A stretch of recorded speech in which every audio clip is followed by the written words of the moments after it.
Okay, so the words there. You can see the second one is a request also. It's the short mantle, and then we are requesting for the teaching, which is really auspicious to do. Okay. okay, and just in English tonight, Venerable Robina? Yes, very nice idea. Okay. We alternate, can't we? Okay, good. This ground, anointed with perfume, strewn with flowers, adorned with Mount Meru, 4 continents, the sun and the moon. I imagine this as a Buddha field and offer it. May all living beings enjoy this pure land. O holy and perfect pure Lama, from the clouds of compassion that form in the skies of your Dharmakaya wisdom, please release a rain of vast and profound Dharma, precisely in accordance with the needs of those to be trained. Idam Guru Ratna Mandalakam Niryatayami. And now we set our motivation, as the Lamas would say, or as we might say in the West, state our purpose or our goal. Why are we here together? This is the idea. So we think we're here together to listen to these ideas about reality from the Buddha, and I'm listening as well, believe me. Why? Very practical, to take tools from it. And what are these tools for? To help us develop our incredible potential so that we can help others. That's the essence, the very essence of it is that, you know. Of course, helping others all the way to Buddhahood, when we can be perfect and help others perfectly. So we make that as our motivation. And the first 2 lines are really just for those of us who already identify with being a Buddhist. It's reiterating our reliance on the Buddha and his teachings, etc., etc. Okay. So that's what we're doing in this next little prayer. And I think we'll sing the second one in Tibetan, but you can look at the English words to see the meaning. Sangye charang soke chognam la jangcho badu dagni kyab suchi dagi chernien gipe sonam ki drola penchir sangye drupa shog Sangye charang soke chognam la jangcho badu dagni kyab suchi dagi chernien gipe sonam ki drola penchir sangye drupa shog. So I go for refuge until I'm enlightened to the Buddha, the Dharma, and the Supreme Assembly, and by the merits I create through listening to the Dharma, may I become a Buddha in order to benefit all sentient beings. Okay. So now, the tricky, what was it saying? The tricky, what's the words on, what did you say, Mary? I forget the words. What was it for the title, Mary? I'll answer, Venerable Robina. It's Charmaine. It's called Mind Games. What were the words? It's mind games. But there was something else about tricky. What did you say? I'll tell you. It says, mind games, how the tricky mind embellishes reality. There you go. Tricky mind embellishing reality. Now, who would have thought we did that? We would not think this. But the point is, when we understand that this is exactly bullseye, precisely what Buddha is saying, why we suffer is because these certain states of mindiness, these deluded, disturbing emotions, their key function, which is the key reason they cause long-term suffering, of course, suffering, period, is because they embellish. So this is a really fascinating idea. It sounds a bit odd, you know. Anger embellishes, attachment embellishes, jealousy embellishes, depression embellishes. What does this mean, you know? But this is the point the Buddha is making. And so unless we go into this quite deeply and hear the teachings very carefully, we won't recognize this. I mean, we know words like depression, love, compassion, but we don't get this point because it's very specific to Buddha, you know. It's so specific. It's his unique approach to the mind. It's really amazing. You know, we've got to understand, if we want to understand Buddhism. It's not just about being a nice person. It's not just about being mindful. I mean, this is really cliched, you know. So, okay, what part of our mind embellishes and why is that a problem? This is the thing. So, okay, the end result, all the teachings, like for example, we discussed a little bit yesterday in the framework of looking at Tara in the Vajrayana, we discussed the essence of the 3 points of the 3 stages of the path. It's a slightly different it's a slightly different packaging from the Lam Rim, but it's essentially similar. You know, it's the same. Just it's pointing them out in a slightly different way. In this package of Buddhist teachings, in this progressive course that we engage in as a Buddhist, where we graduate as a Buddha. You know. So there's the 2 wings of the bird. I love this to death. It's such a great analogy. And it very beautifully covers the Buddhist path, Buddha's approach. So you've got the compassion wing, which is finally the point. The point is to get out there and benefit sentient beings. You know, that's what Buddhists do. But compassion is not enough, as His Holiness says. As Lama Zopa says, meaning well is not enough. And as we began to touch on this yesterday, it's a major point. And we love, many people become Buddhists because they love the teachings about bodhicitta. We love the teachings about compassion. But if we miss the wisdom wing, if we miss the nuts and bolts of karma and delusions, if the two causes of suffering articulated in Buddha's lovely packaging called the Four Noble Truths, the four truths for the noble ones, the four facts for the noble ones, four facts about life. He articulates exactly in the second one. First is there is suffering. Second, there are causes. Third, you can get rid of them. And fourth, how to do it, you know. So we can't just gloss it. We can't leap over those steps. We've got to really understand properly. At the first level of practice, we look into the nuts and bolts of karma. We began to look yesterday. In the second level, we start to go into more deeply into the mind, so where we get to really get to the heart of it. And it's here, even though in high school, before we get to the subtlest, the deepest meaning of Buddha's wisdom teachings, which is where we get to this so-called emptiness business, which we're going to discuss tonight, and dependent arising, you know, all the Buddha's teachings, these are called the wisdom teachings. And we all get very excited listening to these. But the other teachings we hear, first of all, about the mind and the branch delusions, attachment and aversion and all the rest, they prepare us utterly. And even hearing about karma prepares us for understanding Buddha's view about dependent arising and emptiness. And that's why we've got to go through these stages progressively. You can't just leap to the end result, you know. So how does hearing karma prepare us for emptiness? And how does thinking about attachment and aversion and depression and getting renunciation of delusions, giving up delusions, how does that prepare us for emptiness? Well, the overt purpose of abiding by the laws of karma, which is junior school, entry-level grade 1 junior school, is because Buddha's view, this world view he has, is that every single thing we think and do and say programs our mind, sows seeds in our mind that produces our future. We create ourselves. His Holiness calls karma self-creation, a great way to put it. So that's the overt, that's the purpose, that's the evident purpose, the obvious purpose of abiding by the laws of karma. It's a way to begin to practice to stop sowing more seeds in our mind that will ripen as our future suffering, because we're sick of suffering. But if we look into karma more deeply, and we naturally will as we start to abide by the laws of karma, law of cause and effect, we're going to see that karma is a wonderful example of the first level of dependent arising, which we discuss in the wisdom teachings in the more advanced level when we get to emptiness. And that's the first level, is that everything exists, permanent phenomena exist in dependence upon causes. So let's just leap to that end point and look at karma in reference to that. So that what we're going to talk about is how the mind embellishes and how that causes us suffering. This is the key function of all these neurotic states of mind, which we learn about in high school. And then in junior school, we're controlling the servants of those crazy delusions by at least not killing, lying, stealing, etc., etc., etc. Why? Because that sows seeds in our mind that ripens its future suffering. So the Buddha's finally saying that everything exists in the universe, everything exists interdependently. Everything exists interdependently. And he says that points to this final way that things exist. It's a more abstract way of saying how things exist, which is crucial to understand, which is this emptiness business. This points to this evident fact that everything lacks independence. Buddha is saying everything is interdependent, which implies that everything lacks independence. So it's all very nice words, lacks independence, like who cares? It sounds so boring.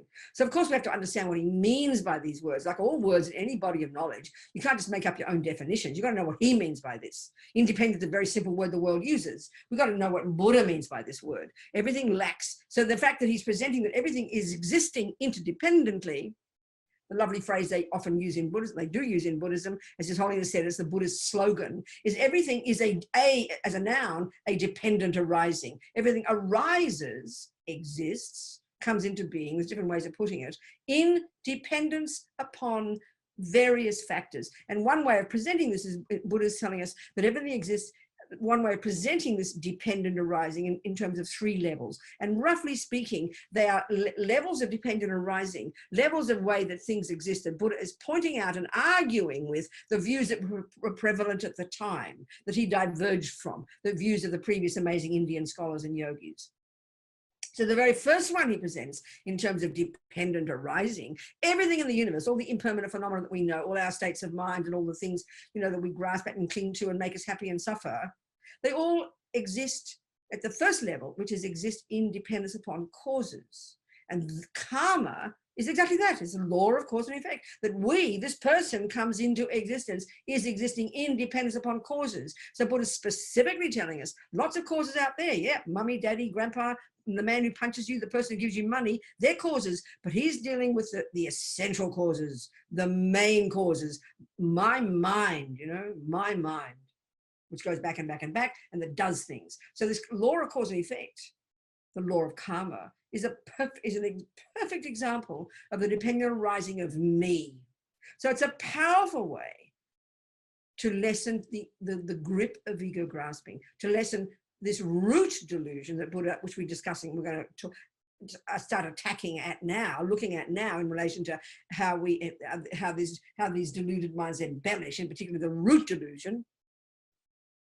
We begin to see with karma that suddenly, instead of being this innocent victim who didn't ask to get born, it's not my fault, I'm this person who's been plonked on this planet by a creator or by mummy or daddy, and hey, it has got nothing to do with me. And ego spends its life, we spend our life trying to get off the hook, because that's what ego is. The irony of ego is it's self-pity, as Embellishes says, which sounds very cruel. It says, and it's powerful, it's all rooted in this powerful philosophy deep in the bones of our being that we don't even know we have because it's so ancient, that truly causes us to absolutely believe I'm this innocent victim who didn't ask to get born. In other words, we don't have any sense, this ego grasping causes us to feel that there's nothing that I do that has anything to do with me. I'm the product of everybody else, and I'm sitting here like a big lump of stone and things happen to me. It's either good luck or bad luck. This is how we live our lives. And this is a product of this root delusion. Remember, Buddha talks about 84,000 distinct mental illnesses, and he's got 84,000 antidotes. Well, luckily, he subsumes, these all subsume into three we discussed yesterday, and these are crucial to understand. And the root one is a hierarchical relationship. The root one is called, colloquially known as ego grasping. It's called ignorance. It's a very general word. It's a very specific ignorance.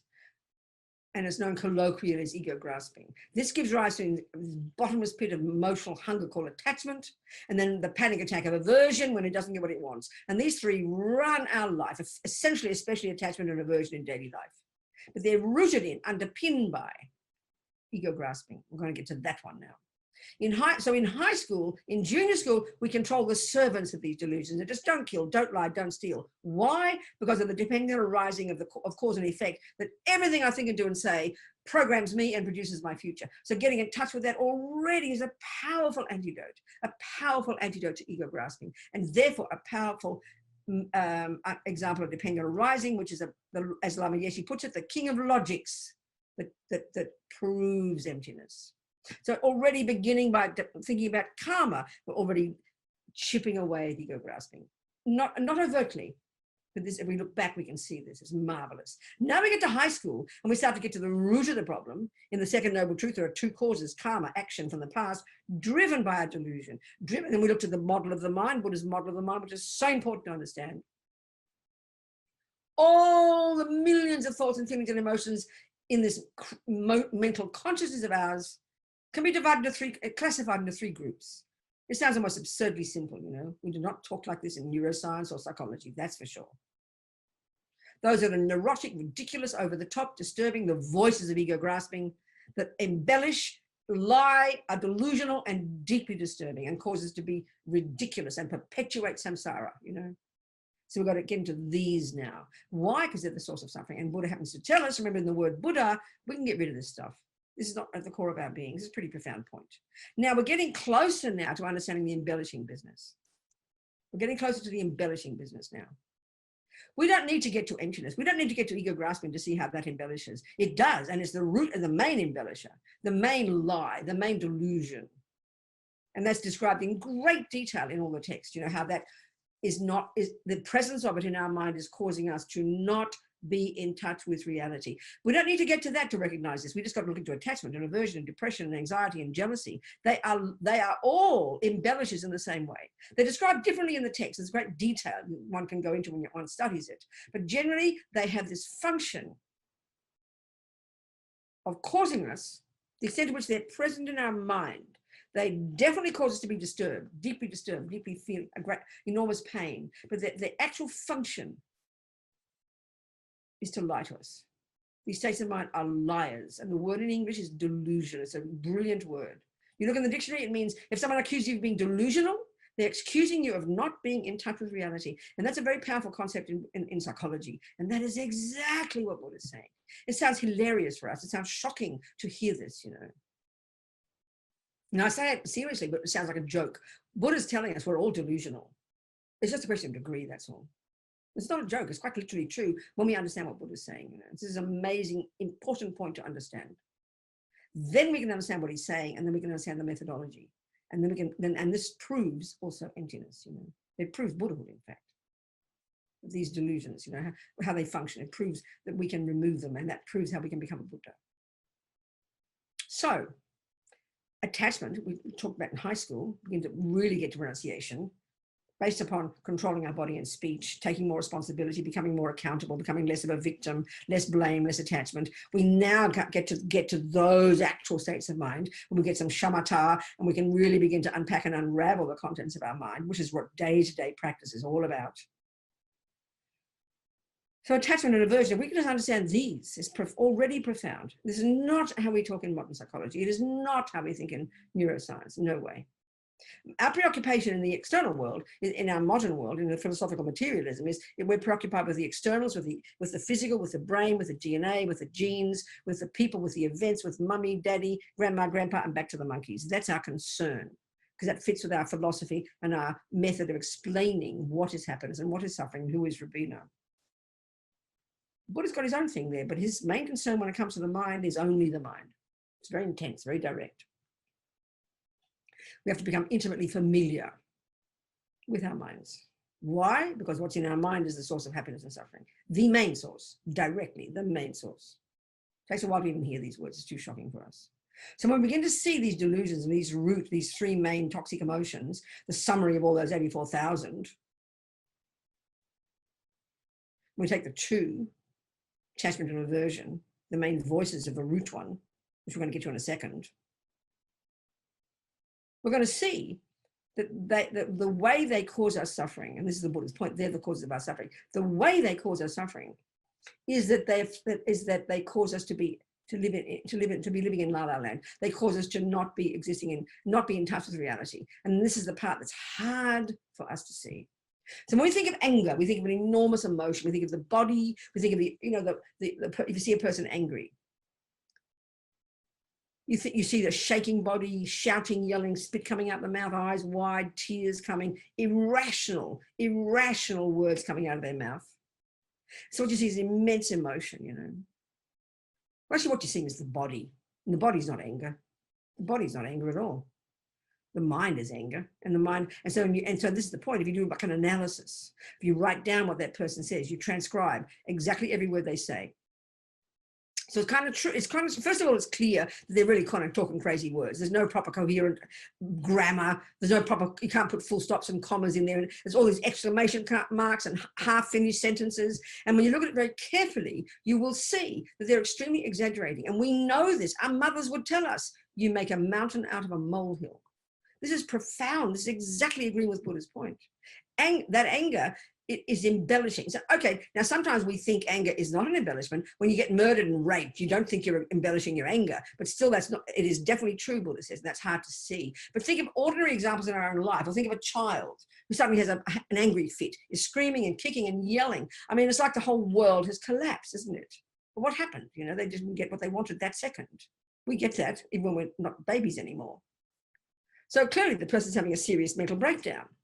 We just go, oh yeah, she's crying. Oh yeah, she's upset. We don't analyze it. We don't join the dots. We don't recognize. We don't analyze exactly what's happening. We just call it normal. Oh yeah, she's angry. Look at him. Well, forget the baby who can't articulate, but write down the words and then analyze those words.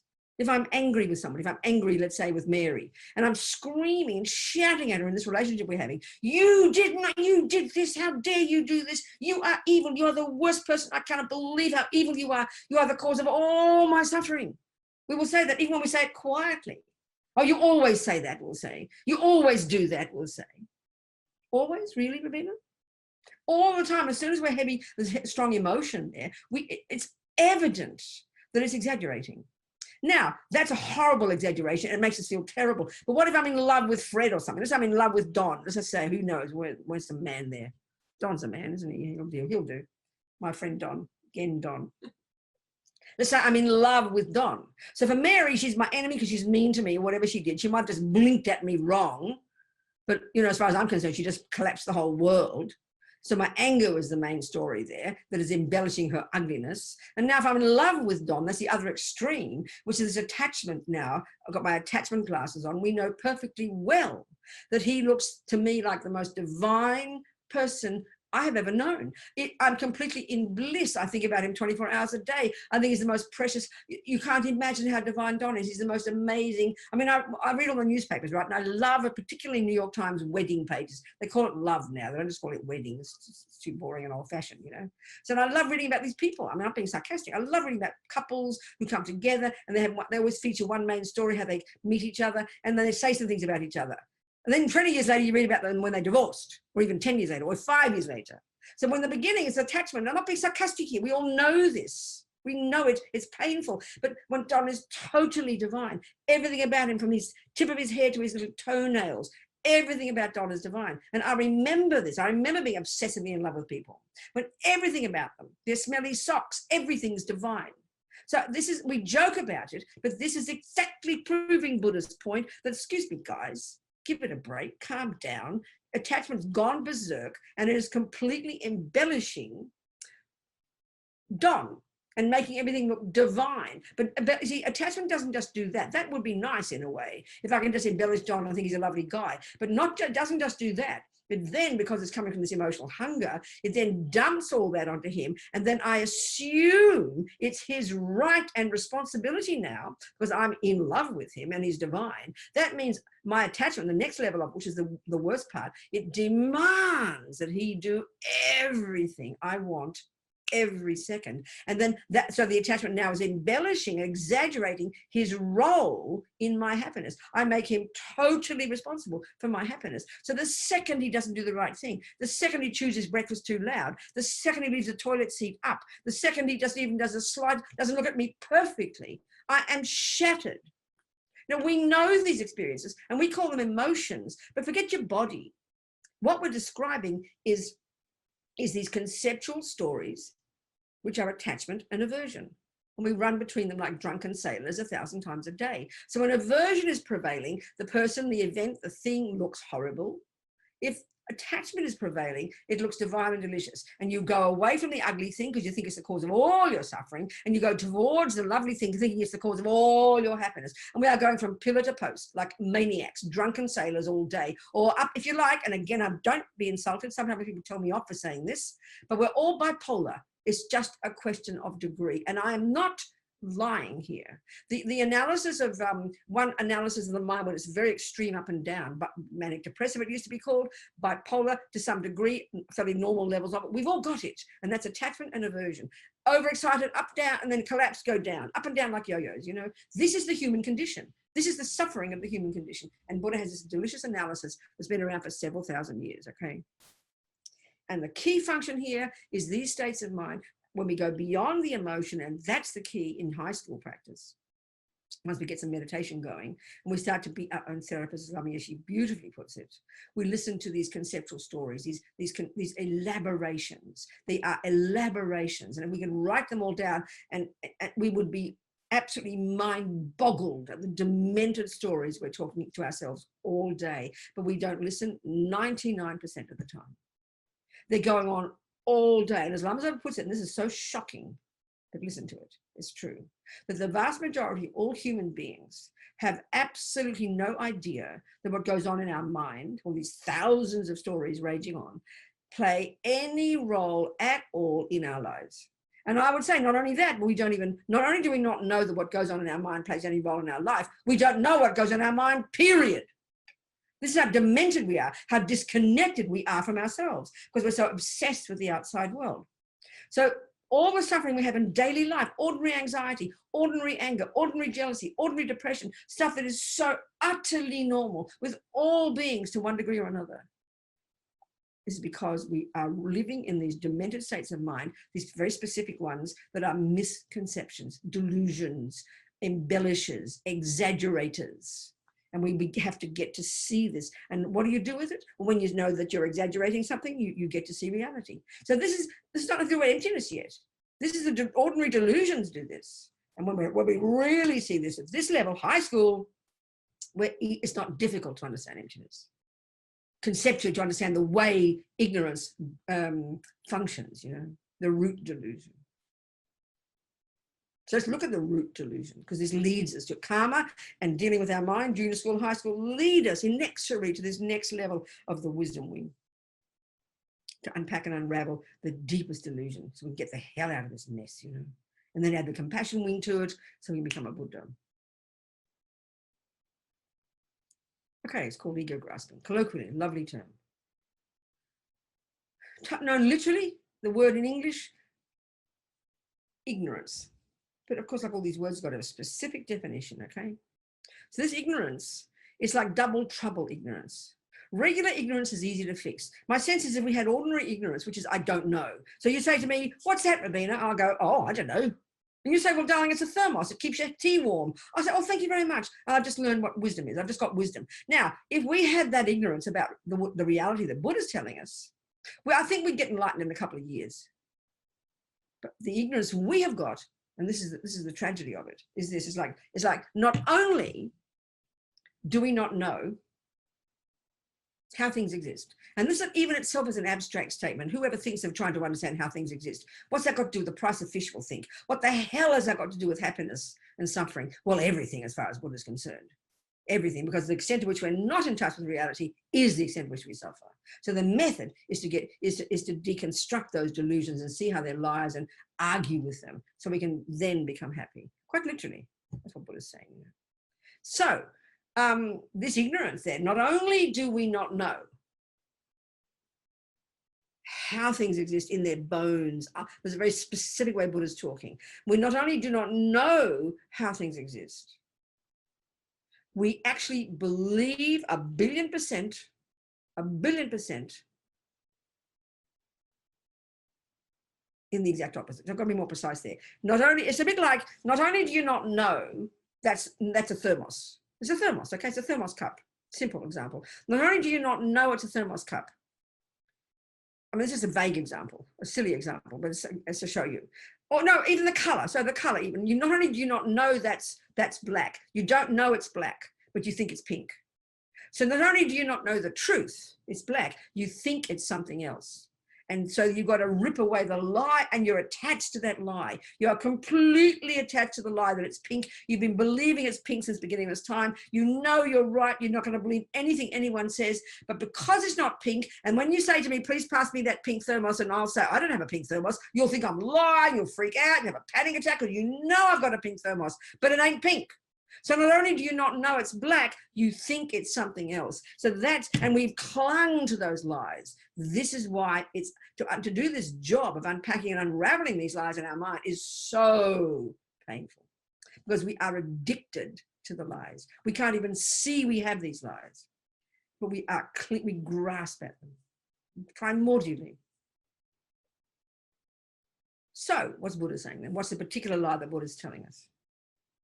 Well, let's look at this in the framework of, as Tsongkhapa would always say, it's the king of logics to prove this reality. As Lama puts it, Lama Yeshe paraphrases, the king of logics, he says, to prove this emptiness. So there's the way things exist conventionally, and there's the way things exist ultimately. These are the words: conventional, ultimate, or final, or in the bones, how things ultimately. That's how they talk. Conventional, ultimate, okay? Again, it's not how we necessarily talk. We've got to become familiar with these concepts. These are one way of describing what the Buddha would call the two truths. So everything that exists, the Buddha would say the universe consists, and it's true, look at it, trillions upon trillions upon trillions of things, you know, phenomena. And every day we're creating new ones. I mean, I always think of since Steve Jobs, we've probably tripled the number of phenomena on this planet. I mean, jobs alone and the millions of things, just we can see how we make up things, that we make up new phenomena. And so Steve Jobs invents an iPhone, and before you know it, you've got a trillion dollar business called apps. No one said to make it. People are suddenly using their creative imagination, create all these new phenomena. You know, we do it every single day. So Buddha's saying there's trillions of things that exist in the world, the universe. But he's telling us we see them wrongly. We see them wrongly, okay? And one of those phenomena is called me. And we're going to discuss that phenomenon because that's one we love most. So there's a phenomenon called me. So the word me, I, myself, person, you know, they're all synonymous. So we are an example of that kind of phenomena, aren't we? We're not a cup, we're not a toilet. We might treat ourselves like a toilet sometimes. We're not a toilet. We're not a knife. We're not a painting. We're not a computer. We are a person. So how do you know that? So you have to first establish, and this is a really powerful point, actually. When you study Buddhist philosophy, you first, because you see, Buddha wants us to get to see reality, not just to pass exams in our philosophy. That's not the reason. It's because that's the method for achieving happiness, getting the hell out of samsara, achieving our own realization, achieving our own cessation of suffering, and then we can add the compassion, we can help others as well. It's his method for getting us to get happy. That's his method for getting happiness, is to be in touch with reality. It's a big surprise to us. We have wisdom in our culture, don't we? We have incredibly wise, amazing, blissfully, extremely brilliant musicians and scientists and thinkers, and we revere them, and it's marvelous. But we have no sense that person who's a genius mathematician that has got anything to do with ethics or happiness, you know? Buddhism is a method for getting happiness and stopping suffering. Buddhism is a method for getting wisdom and stopping ignorance. And Buddhism is a method of ethics. And they all come to the same thing. They all lead to the same thing. And that's a big shock for us. So you can have a genius scientist, you know, we know that. And she go home and beat up her husband and get depressed.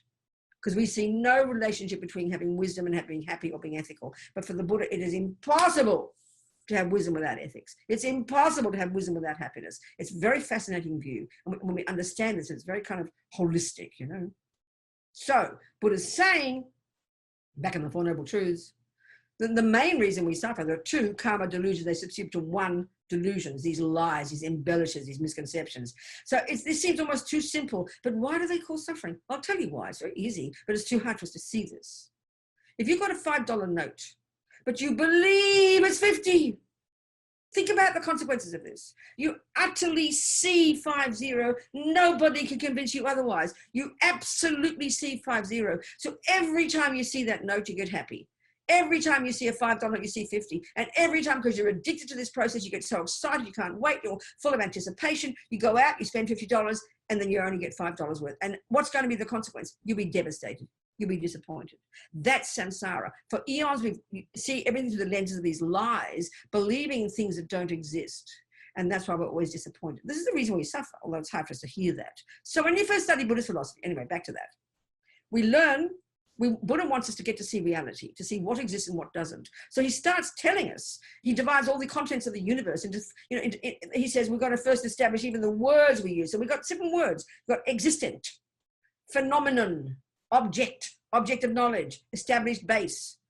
I think there's more, isn't there, John? 5 synonyms, or is there more? Another one? Do you remember? So you said object? Right. Object of knowledge, phenomenon, established base, and existent. That's about it, Yeah, isn't it? I think that's it. That's it. Okay, so the 5 synonyms for that which exists. So why do we want to know about that? So, you know, we think, why would I want to be a philosopher or a mathematician? Well, Buddha says this is how you get to stop suffering. So there are 5 terms we can use for that which exists. So each has got a different definition. So why is he telling us this? Because the mind's job is to cognize that which exists. It's the job of the mind. The definition of an existent is marvelous. It's that which can be cognized by mind, a valid state of mind. So mind, first of all, in Buddhism is absolutely central. It's the source of all suffering and all happiness. So he wants us to get to be in touch with realities. We've got to start somewhere.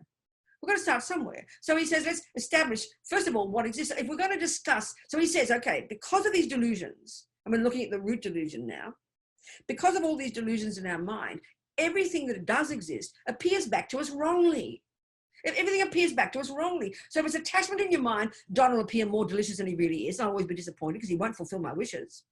Mary appears more ugly than I am when I see her through my angry glasses, but the root delusion, the one that informs both of those, causes delicious Don to appear to be delicious Don from his own side, delicious Donness existing there in Don, like coursing through his veins as if it's part of who he is. And Mary looks out, and not only is she ugly looking, but she's intrinsically ugly looking. So we see everything through the lenses of these delusions, and they're all working beautifully together to continue to mislead us, you know? So we first establish the words that even the words we use. So, okay, the words we use and existence. So we first have to establish, if we want to discuss what something is in order to look at its ultimate reality, we have to first establish what it is conventionally. So we define it. We establish the term. One of the terms is established base. So what's that, mummy? Well, darling, it's a thermos. What is it? So she'll give me, in one way of saying, I think, a definition. It's got two parts. The first part tells you its conventional characteristics, this flat-bottomed, metal container. But mummy, what does it do? This is a really crucial piece. And this is massive in understanding Buddhism, understanding about emptiness and reality. What does it do? What's its function? What's its job? What's its meaning? Well, darling, it holds my tea and keeps it hot. Now I know what a thermos is. It's a flat-bottomed metal container that keeps my tea hot. Now we've established conventionally, that's a cup, babe, a thermos. Let's just say a thermos. That's not enough yet. We just believe everything anyone tells us. She's got to now prove it does that. Don't just believe her. This is really important. This is just conventional reality. I mean, right now, forget ultimate reality. We are in la la land in relation to conventional reality. We haven't got a clue how things are. We believe anything anyone tells us. Anything we read, we hear, we just blurt it out of our mouth, assuming it's true. No wonder we're confused. No wonder we get depressed. No wonder we get angry, you know.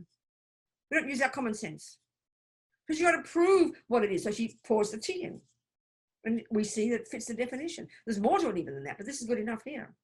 So now we've established there's a thermos. Now let's look into how it exists. Now we've established we're all on the same page. We all shake hands. We've all ticked the box.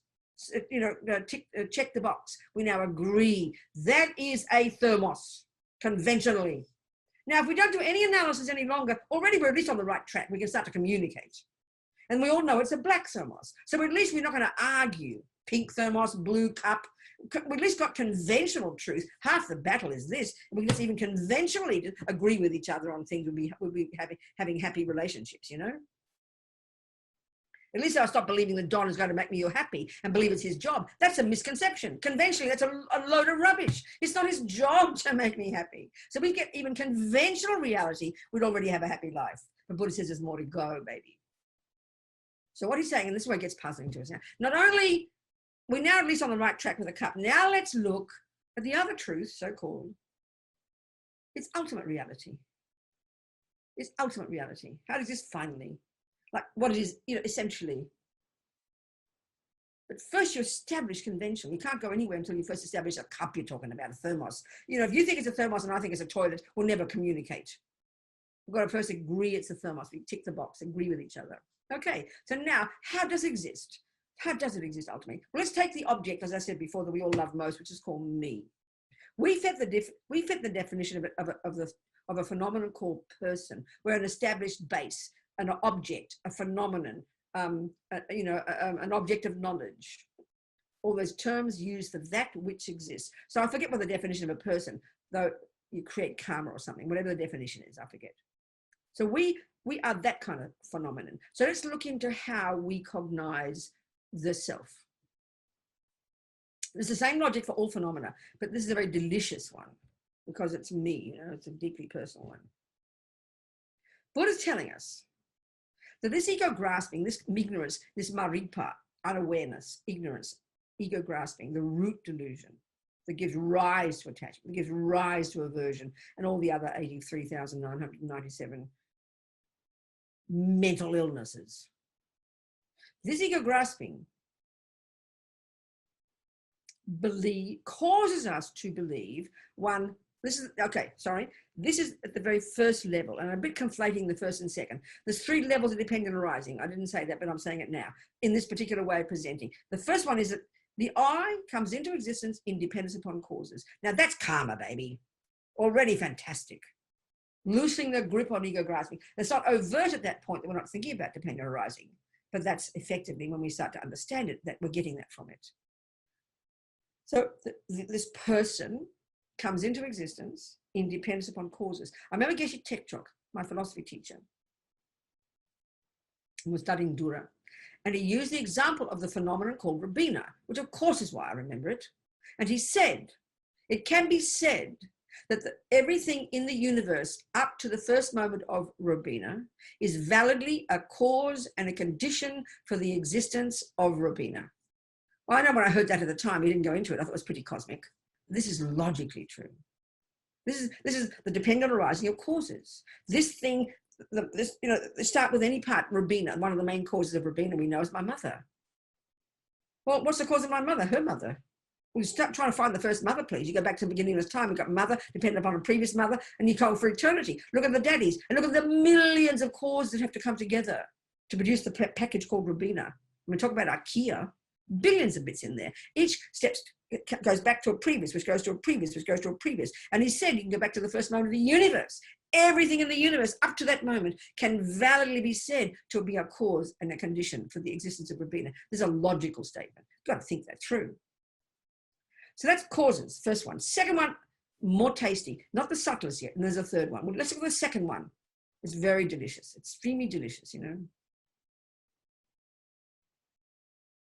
The second level at which things exist interdependently, Buddha says, is everything exists in dependence upon their bits and pieces. Now, we kind of hear these words, but we sort of go, who cares? We don't, no bells ring, no realization comes when we hear that. If we were ready for it, it would help us realize emptiness, but we're not ready, we can't hear it yet. We go, big deal, so everything has bits and pieces, who cares? What's it got to do with the price of fish?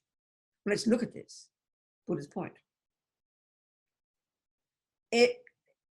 Because of this ego grasping, primordially deep in our mind, completely instinctive, practiced to perfection for countless lives, that informs everything we see, do, say, and think, causes us to believe completely primordially, totally instinctively, that there is in here, you establish the parameters of here, of me. The parameters of me is the body and the mind. Buddha says we have body and we have mind. And we know perfectly well that the body, when you start counting all the bits of a body, you've got thousands. And if you start counting all the bits of your mind, you've got thousands of those too. This moment of mind, that moment of mind, anger, love, jealousy, all the 84,000 delusions, the 84,000 virtues. There's millions of bits that make up the mind. There's millions of bits that make up the body. And those two bits make up Robina. So there's billions of bits there. It's very evident.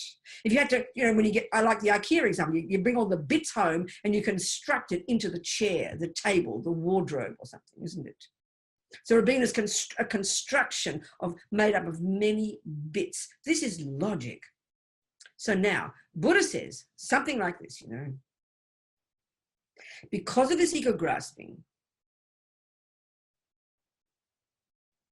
we just assume 1,000,000,000% that there is among these parts, as my friend Pende says, walking hand in hand with all the other parts, the hand, the nose, the love, the hate. There is a special little part in there that is walking hand in hand with all the other parts, that kind of like is the mini me that runs a show, and it's called me, it's called I. Every word we say, one way of saying what is a valid cognition simply is that you say a thought, a word, it has to be a valid referent object for it. Very simple. So if I say there is a cup, a thermos, that's a valid statement. We've all agreed it's a thermos. I say there is a thermos, I point, that's a valid statement. There's a thought in the mind and it's in sync with the object in the simplest sense. So every word we say, we naturally think it's referring to something. Now, without analysis, where's Robina? And you'll all point here. Here she is on her screen in this chair in Kate's house in, where am I? Portland. There's two cushions. I have to sit up straight. Anyway, I'm just joking. So there's Robina. So there's Robina. There's Don. There's Mary. There's Fred. You know, we'll say that. Without analysis, that's a correct statement. It's a correct statement. The name my mother gave me is Robina. So I fit the definition for this case. But we don't analyze. So what Buddha says, that's true conventionally. At least we've got that right. I'm not Fred. You'll be in double trouble. Like we said before, you know, thermos is not a toilet.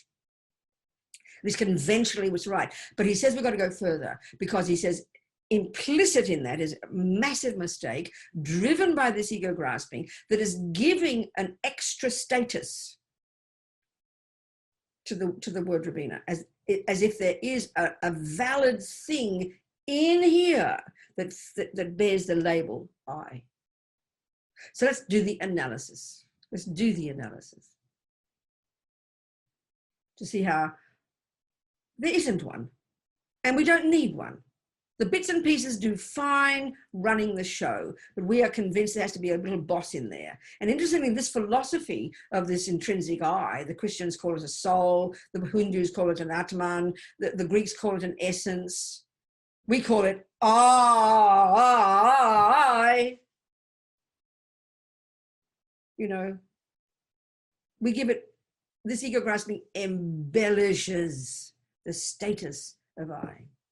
So, like I said, without analysis, it's a valid statement. There is Robina. But that word, that thought gives it more status than it has. And that's what we have to discover. Have to learn different levels of this. And it's not the subtlest level yet, but it's very judicious. Okay, let's do a bit of analysis. So one of the arguments, many arguments we have to use that in the literature they say to try and break down these misconceptions. We have to try and, if there's something does exist, there's either one thing or there's more than one. This sounds very silly initially, you know. So let's look at this. Let's look at this as a logical argument. Let's look at this. If I tell you I have a thermos, and there's, you know, so behind me there's a tanka. See the tanka over there? The painting on the back on the wall. No, keep it simple. I have glasses. I have a glasses and a shawl. I have glasses and a shawl.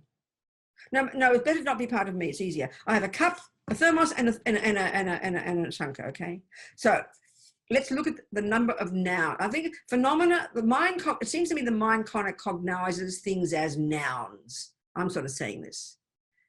So everything that the mind cognizes as a noun. The subject, the mind that cognizes something.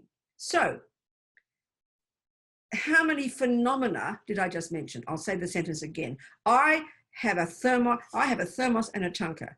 Well, I'll tell you how many. I said three things. There's a thermos, there's a tanka, and there's I. So have a look, even on the screen, you can see there's one, there's two, and there's three. You agree with three things, everybody? That's three, isn't it?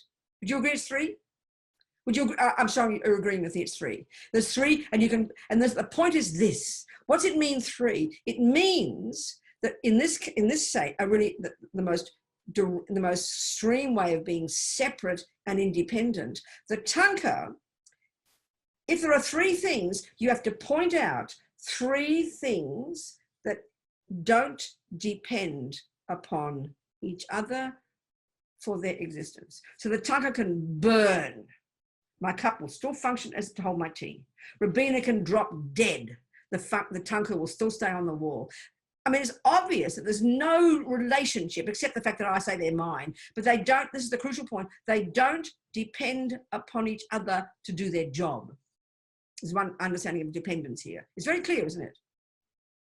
The tanka does not depend on the existence of a cup. Robina does not depend upon the existence of a cup. The cup does not depend upon the existence of a tanka. In that sense, there's three easily pointable phenomena, both separate and independent, different and independent, different and independent in this case. Now I'll make another statement.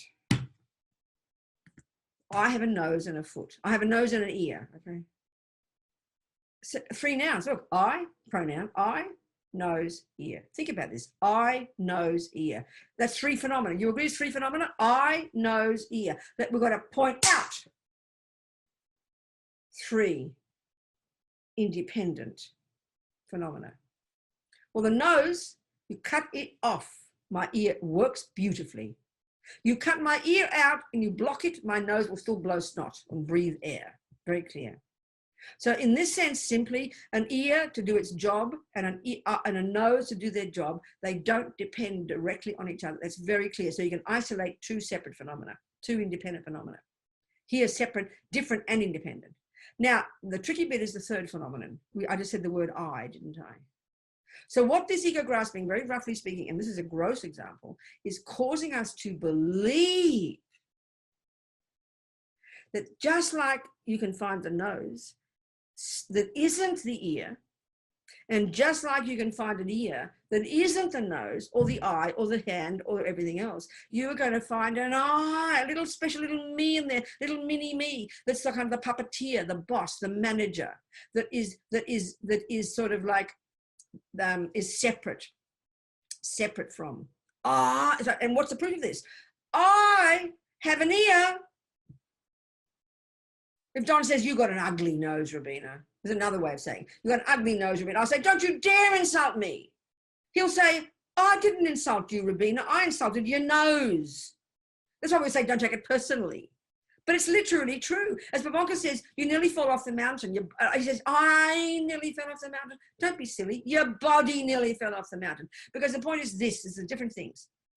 We believe in here without articulating, without analysis, without logic, that there really is, if we searched. In other words, if we do a bit of meditation, it's a very good meditation, and start throwing out, like IKEA, doing a reverse IKEA, unpacking and unscrewing all the bits and making separate piles of them. You know, eventually when you had exhausted that job, you would have a pile of many, many, many bits and pieces that make up Robina. And we are somehow convinced that then when we exhausted all the bits and pieces, we are somehow feel there'll be a little mini me that's naked and just been found out as the person who's been running the show the whole time.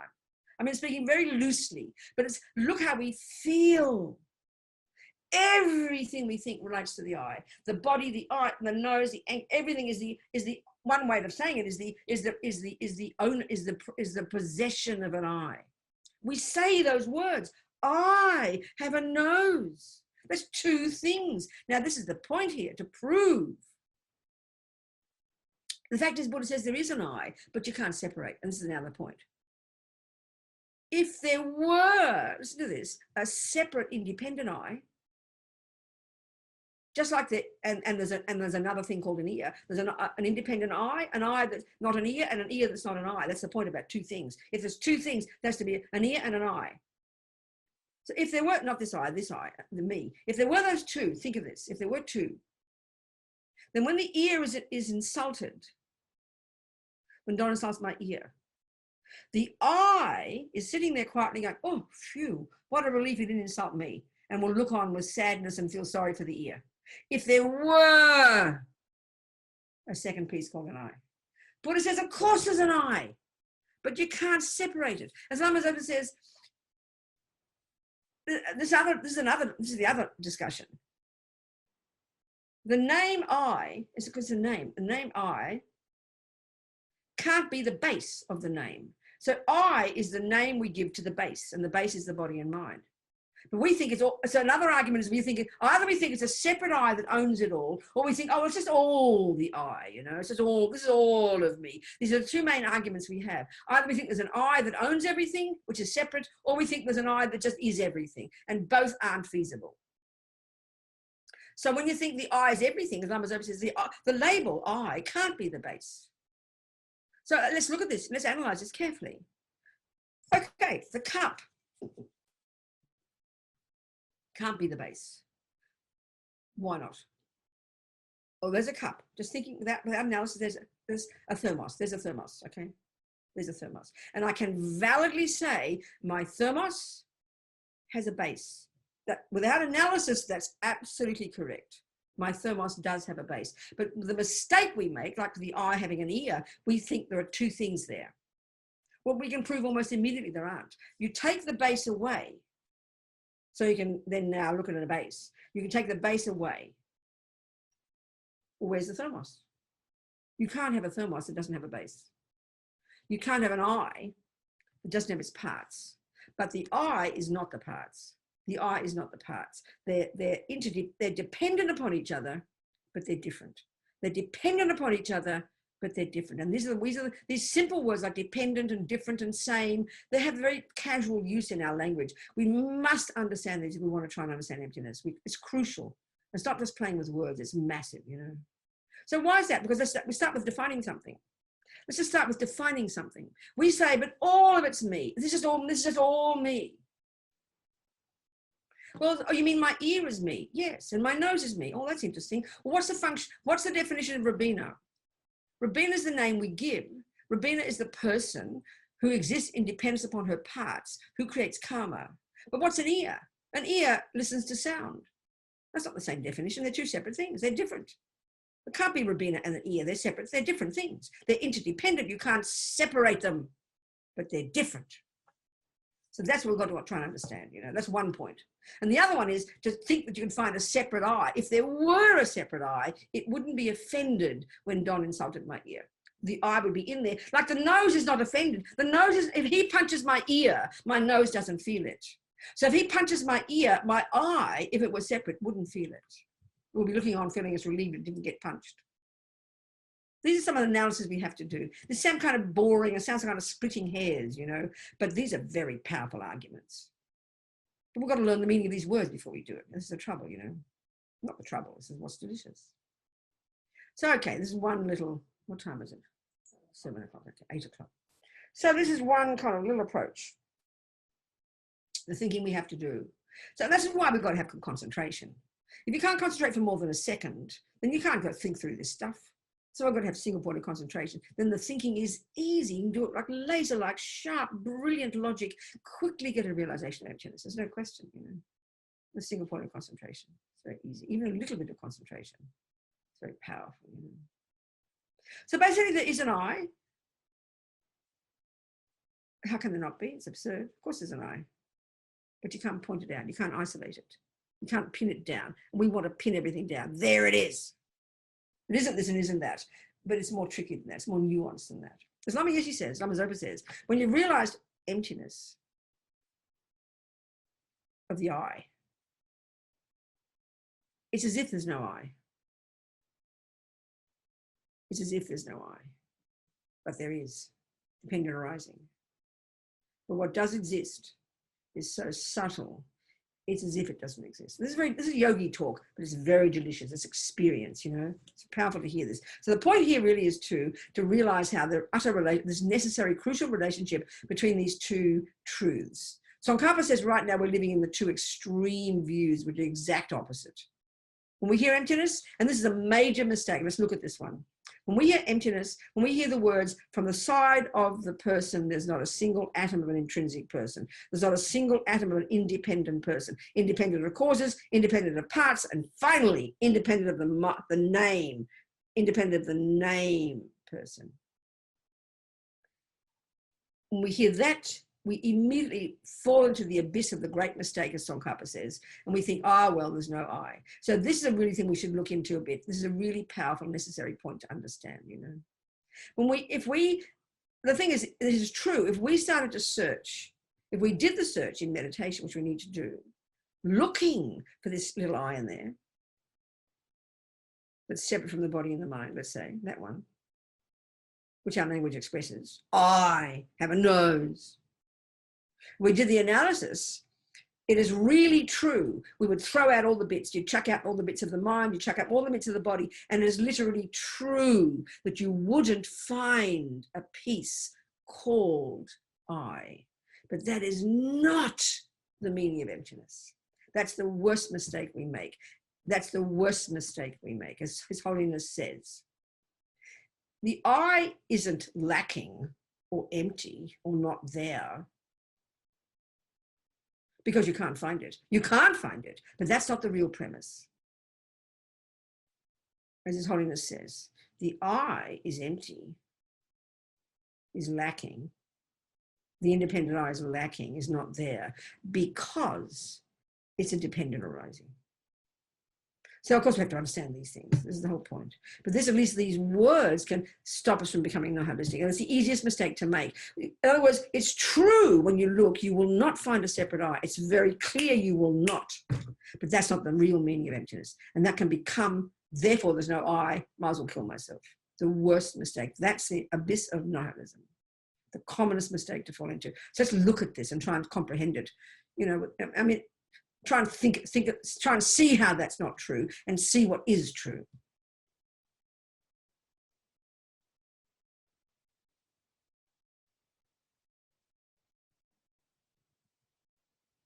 I like to use these ordinary examples, using these words in ordinary daily life, okay? So even the word emptiness, it's like we when we hear emptiness in Buddhism, we assume it's the emptiness of inherent existence. But but just the word emptiness itself is no big deal. It's an English word. We use it every day. I'll pick up my thermos and I'll go, oh, a cup's empty. We use the word every day. Look in your bank account. Oh my God, my bank account's empty.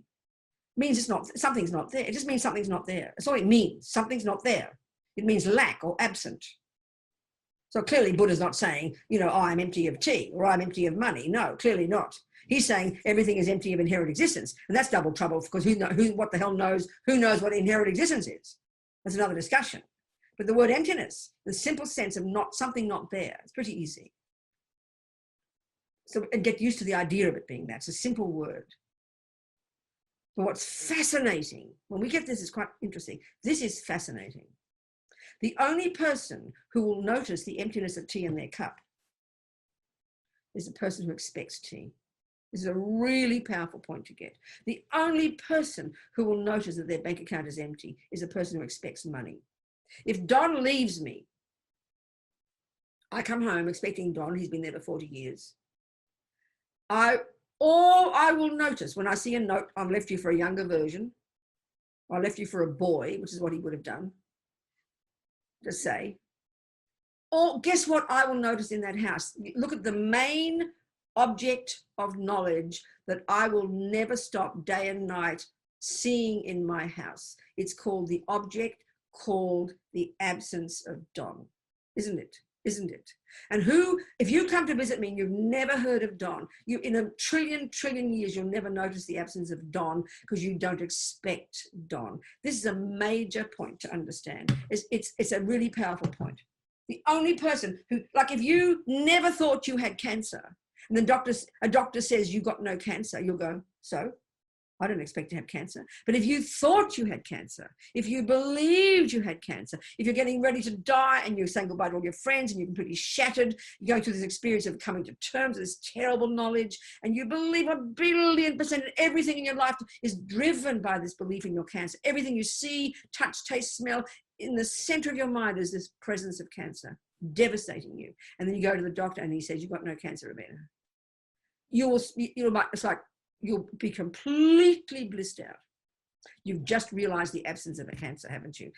But I would not realize the absence of cancer if I never thought I had cancer in the first place. So the only person who sees the absence of something is a person who expects something to be there. And that's the point here is this. Buddha's telling us that the mistake we make, this deep delusion called ego grasping, 1,000,000,000%, its object that it clings to, it believes in the presence of a certain object. My mind is believing in the presence of tea and expecting tea and wanting tea and waiting for tea. And then I get a shock when I cognize the absence of tea. My mind then cognizes the phenomenon called the absence of tea. So the same thing, this ignorance believes 1,000,000,000% in the presence in here somewhere of an independent me. We've got to look into what that even means, independent me. Forget it here. Independent causes, parts, and all the rest, but never mind that. Even just somehow this ignorance believes in a me, a certain kind of me, just say a certain kind of me.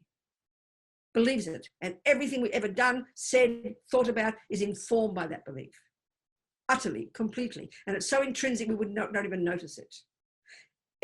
This ignorance, this ego grasping, totally believes in the presence of an, to say the word independent me, inherent me, intrinsic me. We've got to discover what that means, of course, but that's what ignorance does. And it informs everything we ever do, say, and think since beginning of time up to now. So,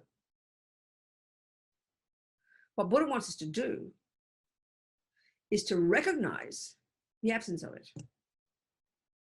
If Don believes that black is pink, has believed it for so long, we have to help Don see the truth, don't we?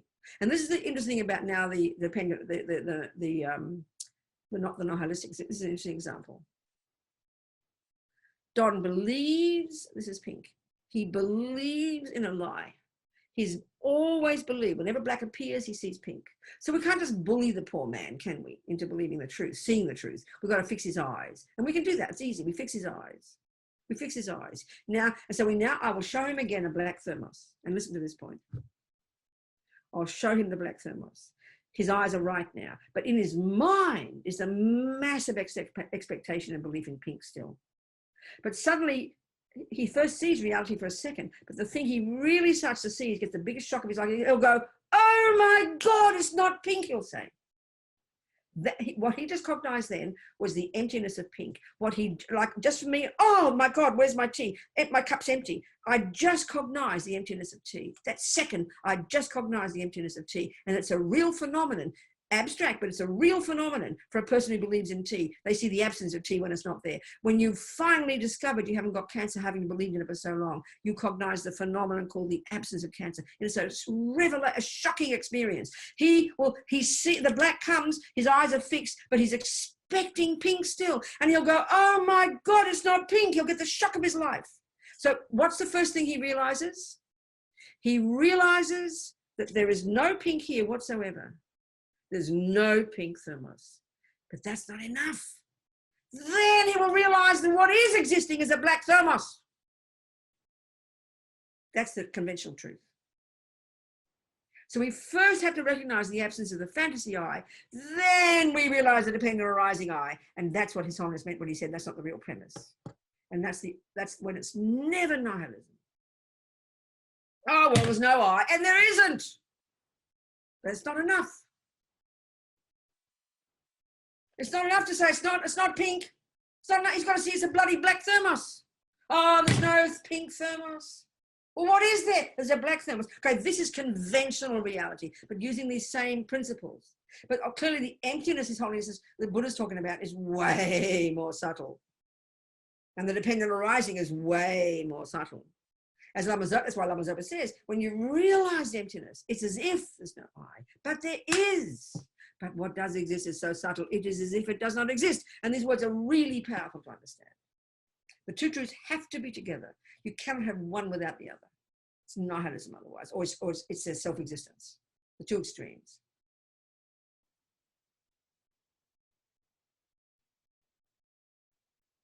Any questions? Any questions, people?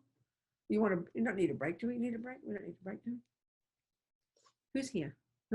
Matt, David, Robbie, iPad, Betty, Anthony, Laura, who else? Christopher, Victor, Liliana. No questions? I can keep talking. I'm so happy. Hi, Venerable. Who's talking? Jimena. Jimena, what do you want to know, darling? Well, I have been listening to you many times about the absence of I, but I think I really don't understand what's the meaning of that. I understand that, darling. I know. It's not easy to understand.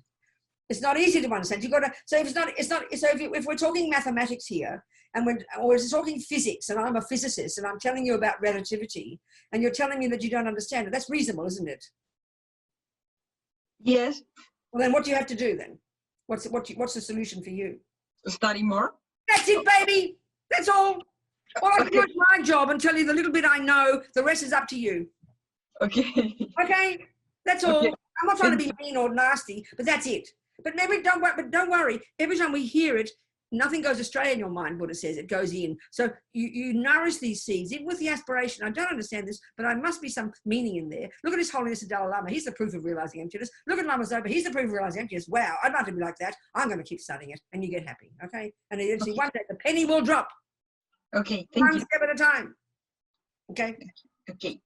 Any other questions? I want to say more, just to get it in. Okay, I'm going to say more. Say more. Okay, I'm going to say more. Okay.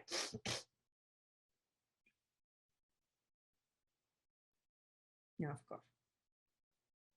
May I say something? Who's me? Amy. Go talk to me, baby. So I have a question. I want to see. Jimena's got her picture on, but not. Yeah, I don't have my video up. Even your name isn't on either, so never mind. Oh, yeah, it is. Well, I can't see I you. think Don't it is. Okay. But Never my question, I Yes, don't know if I can articulate my question or not. Do your but- best. But I understand, and I think I embody the understanding that I am not me. I am not just this I. I'm not just Amy. But my question is, in relation, it's all about relationship in samsara, with people in samsara. So even though I understand who I am and who I am not, when I relate to other people and I receive like negative feedback or criticism or something, I acknowledge that, and that's okay with me. But for them, it's not okay. And so I What think, part isn't okay, darling? That you accept it. so So no, what part isn't okay for them, darling? I want to understand you. What that part isn't okay for them, Amy? I make mistakes, and that's fine. I mean, I don't. Yeah, I know, but you said it's not okay for them. I need to be clear, Amy, what you mean. What's not okay for them? Sorry, I missed the point. What isn't okay for I them? have made a mistake. Oh, that's that so they're angry with you and they accuse you of making a mistake, and you Yeah. accept the criticism. So what's the problem? So the problem is, I feel like society beats people up for making mistakes, and I'm okay with that. I What's understand that. society, Amy? Be more down to earth. What does society refer? Okay, so if You're talking human beings. yes, Buddhist analysis would be we find mistakes because we have delusions, darling. So if you understand the analysis of karma and delusions, we have attachment, we have anger. That's why we criticize. So what's special about that? So where's your problem? okay, so if I fail to turn in a report, for example, for work or whatever, Yes, right, and exactly. and I say, I'm sorry, I know it's a mistake, I will Yes. get that to you. Yes. But the way society functions, No, don't say function. It's human beings, sweetie. Keep it down to earth and Yes. very human. It's Okay. human, your boss. So where's your problem with that? it's that What's the question about that? So you've got you who made a mistake. You apologize, and you have your boss who's not happy with you. So what's your question? that my error is remembered and continually put Yes. So upon where's me. your question? But you know that's called samsara. Haven't you noticed that's how the world goes? Yes, So your yes. question has to be, you have to analyze why that happens. So why Exactly. does your boss do that, Amy? Right. And I'm asking you, darling, to do the analysis. Why does your boss do that? What are the states of mind in your boss's mind that cause them to be this way? because that's how society works. That's how No, it's not society works. It's called delusions in the mind. Yes. We're doing a Yes. Buddhist analysis here. The person who finds fault has got anger, and they will hold on to that. Yes. But if you don't understand your anger, and if you don't understand your attachment, you cannot understand your boss, because you seem to be puzzled by the fact that your boss is like that. But that means you don't understand the functioning of these states of mind, because you don't understand your own attachment and your own anger. Because if you did, you wouldn't be asking this question, because you'll accept that that's how people are. That's the way delusions cause us to suffer. So what's your question now, based on that? Well, can you say that again? Yes, I will. So now I want to keep going with you. So we've established you made a mistake. You accepted your mistake. You apologize, but your boss doesn't accept your apology. So I want to know what your question is. Are you asking, why does he do that? Is that your question, Amy? Why are people angry? Is that what your question is? Because you notice the world is like that, don't you? People get angry. Right. And they harm each other. So is your question, why does somebody get angry? Is that your question, Amy? I don't know. I guess I think the point is, what's your question, in other words? You haven't got down to your question yet, Amy. What's your question, darling? Surely your question is, because you're puzzled by why your boss holds on to this. You're puzzled why your boss gets angry with you. Is that what you're saying? Why do they hold on to that? Don't say they, say he as a person. So, okay. but you don't think you have this mistake. No, I admit to my mistake. But you are holding on to the fact that this person doesn't forgive you. That's the same as them. So darling, what I'm trying to get at is this, not trying to point fingers here. All I'm saying is, when we understand the Buddhist analysis, which we discuss in high school, which is the way the delusions function, we go into enormous detail in Buddhism about exactly these mistaken conceptions, which are all the voices of ego. And these are why we suffer. So our first level of practice, having nothing to do with anybody else, we have to deeply look into our own minds and understand the nature nature of attachment, which is clinging to things to be the way I want them. And then anger arises when it doesn't get what it wants. These two are primordially deep, and this runs the universe. And all the other dramas and resentment and bitterness and jealousy all come from these. So the first step in our own individual practice, Amy, is to deeply become our own therapist, to deeply understand these states of mind. Then, Amy, when you have relationships, you will know why people do this, because you have discovered why you do it. And they are the same as you, not Yes. one atom of difference, darling. How does that Thank sound? you. Thank help? you. Yes. I hear your question, darling. It's very, very, very delicious. So in other words, every time we see, basically the Buddha is saying we're all carved out of the same thing. We've all got attachment. We've all got fears. We've all got anger. We all do the things for the same reason. We don't think this in the West at all. So when I know my mind, when I know my attachment and my anger and my hurt and my jealousy, I will easily understand yours. And I cannot understand yours, and I will not understand my bosses until I've understand myself. And this is really the answer. So keep back working on your own mind, Amy, and you'll discover. Do you understand, precious? And then we can have more empathy and more compassion and be more wise and less hurt by people, you know? Do you understand, darling? Thank you. Good, sweetheart. Yes, Alison. What was the name, or is the name, of your philosophy teacher? That's Geshe Tekchok. He passed away many years ago. Geshe Tekchok, yeah. How do you spell that? Yeah, there's a wonderful book he published. What's it called? What's the name of that book, Don? A Taste of Emptiness, isn't it, Don? Hang on, I'll tell you. Yeah, it's called Insight into Emptiness. So take this, Alison. Don's telling us the book. It's a wonderful explanation from Geshe-la. He taught it especially to Westerners in a very down-to-earth way. It's quite intensive and quite extensive in this exact philosophy we're describing. And it's a wonderful book, and it's been edited by Thupten Chodron, an American nun, and it's published by Wisdom Publications. So tell again, Don. Insight into Emptiness. Insight into Emptiness, published by Wisdom. It's a wonderful book. Okay? Thank you, Alison. Any other questions, people, sweethearts? Any other questions? This? No, what's that? What was that? Somebody. Well, I'll just have to keep talking, won't I? So I'll keep talking. Okay. Venerable Yeah. Robina, excuse me. Yes, Christopher Harris posted one in the chat saying, Good. will Okay. you tell us ultimate reality, please? I beg your pardon? What Christopher Harris Yes.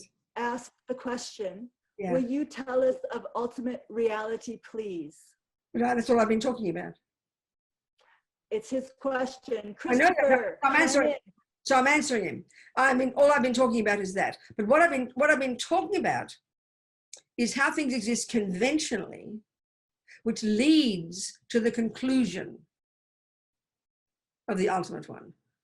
Because the point is, and that's why I'm using these simple examples: the absence of pink, the absence of tea, the absence of money, the absence of cancer. First, I'm getting our heads, and it's a really crucial thing to do, this concept of the absence of something. We won't understand the Buddha's teachings about ultimate reality and emptiness if we can't get our head around the regular usage of the concept of absence of something. We make it all special and holy and religious and like some bizarre nonsense if we don't get this ordinary usage of the ordinary word. And it's a crucial thing to understand in ordinary daily life. And the second point I just said, it's crucial to understand the only person who will cognize the absence of something is a person who expects the thing to be there.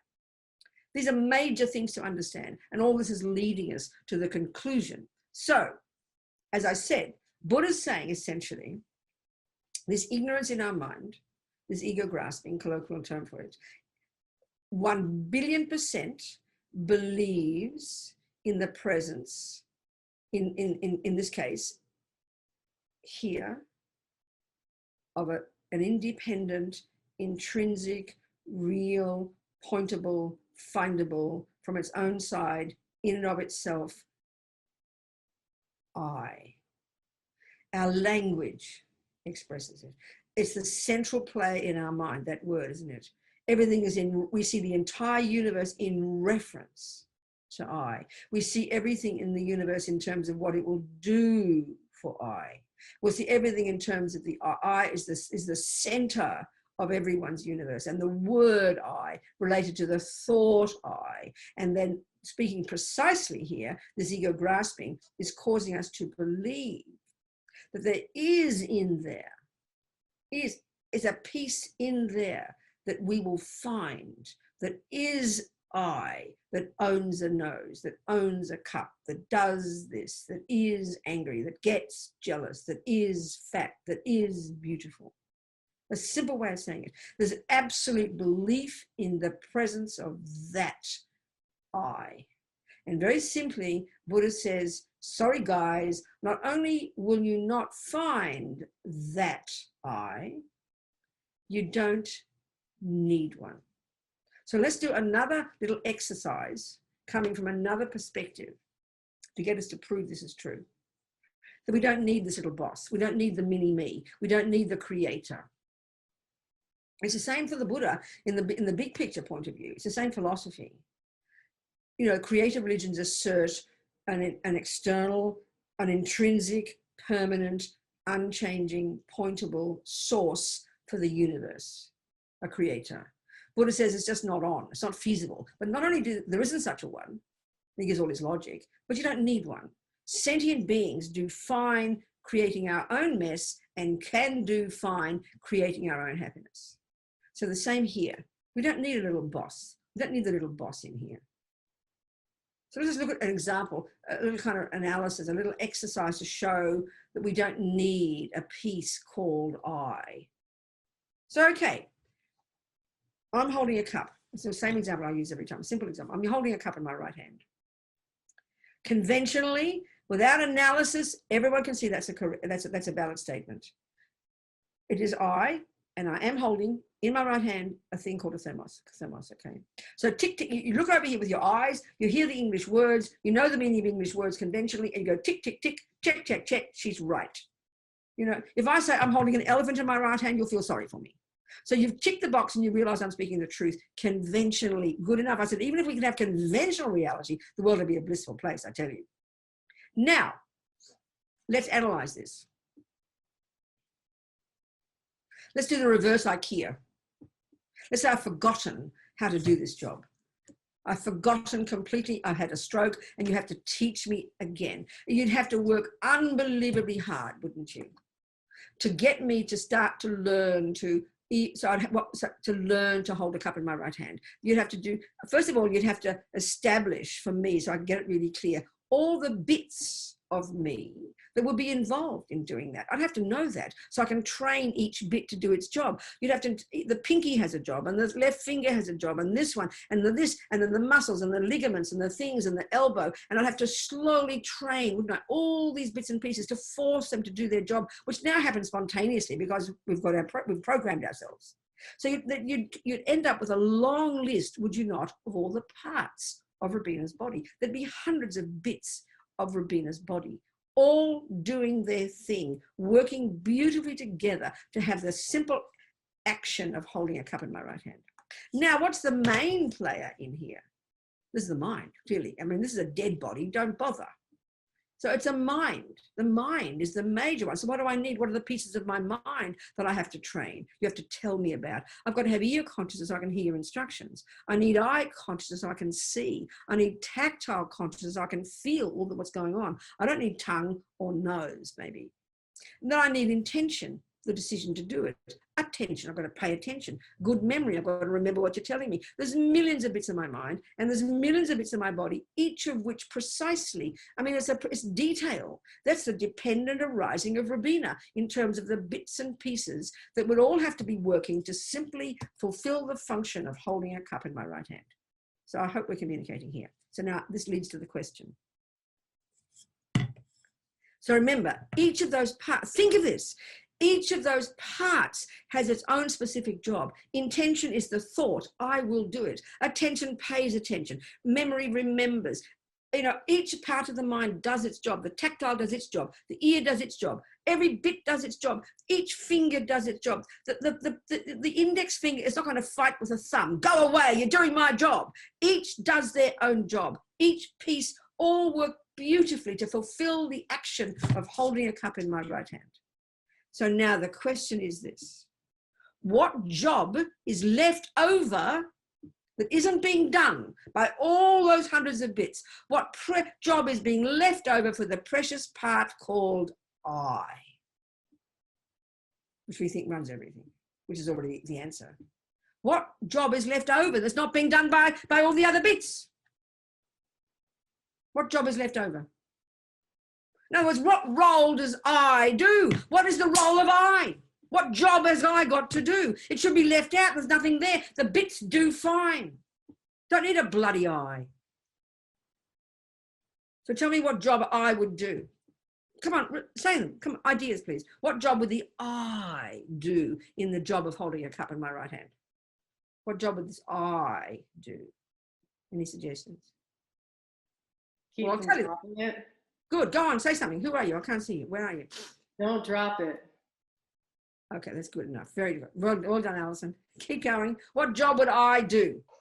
Direct the pieces. Good, good. Who's this? Who's saying it? Perfect. Andrea. Andrea, hang on, where are you? There you go. Darling, that's exactly what we all think. We assume that the hand has to have a boss. We assume the mind has to have a boss. We assume the thumb has to have a boss, and we call that boss I. You're exactly right. But Not right. But no, you're wrong, because you don't need a director. The mind is the director. And if you want a director in the mind, it's called intention.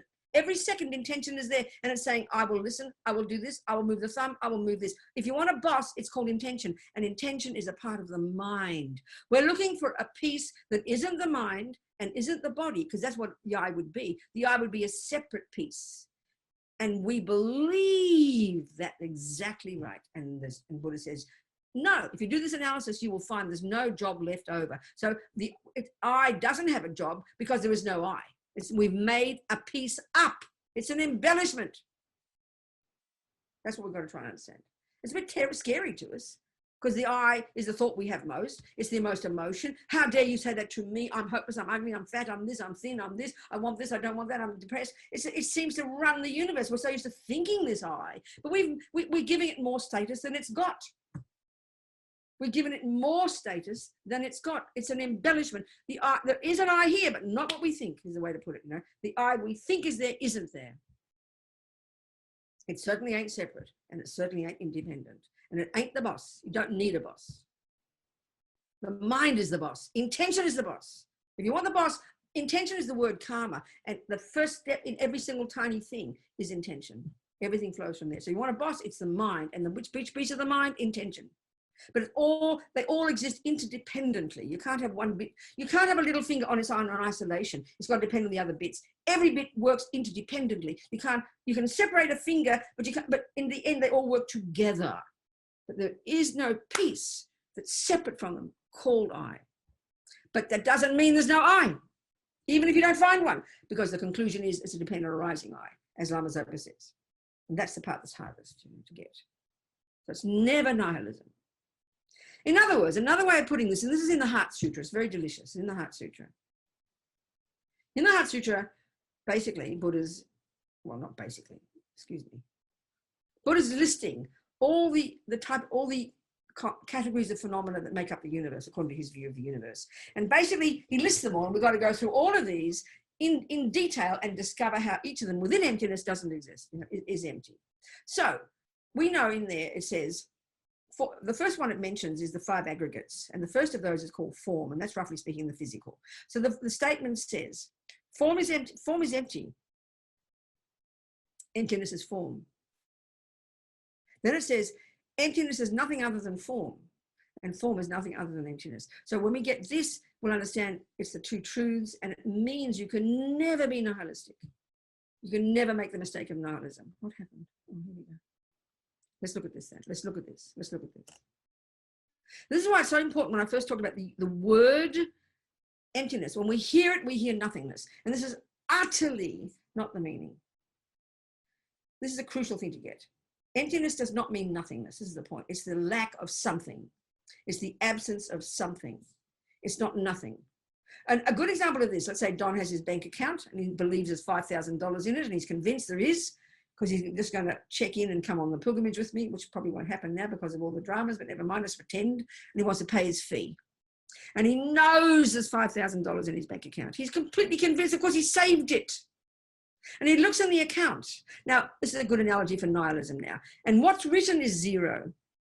But I promise you, he won't see there are no dollars. He will see the zero, and then what he will notice, like the pink cup, that instant, he will have a complete panic attack. He'll say, oh my God, where's my 5,000 precious dollars?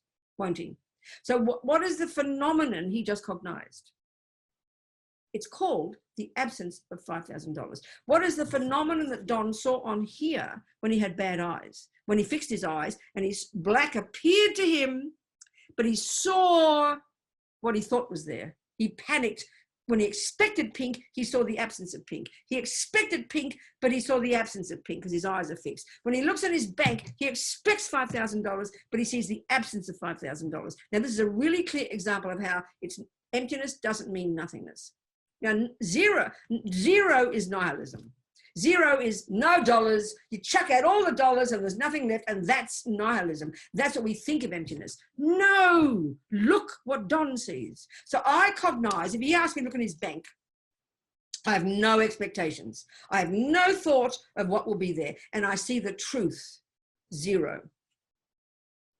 What is the object Don cognizes? He cognizes the name of the phenomenon called the emptiness of $5,000, the absence of $5,000, the lack of $5,000. That's a massive, big, fat, powerful phenomenon that his mind cognizes. Like when he goes to the doctor, believing he's got cancer, but he suddenly discovers he hasn't got cancer. So that phenomenon that he cognizes, based upon the belief in the presence of cancer, he gets the shock and he cognizes the absence of cancer. It's a massively fat, big phenomenon that he realizes. So it's not nothingness. So the absence of inherent existence, the emptiness of inherent existence of form, the emptiness of inherent existence of form exists right there on form.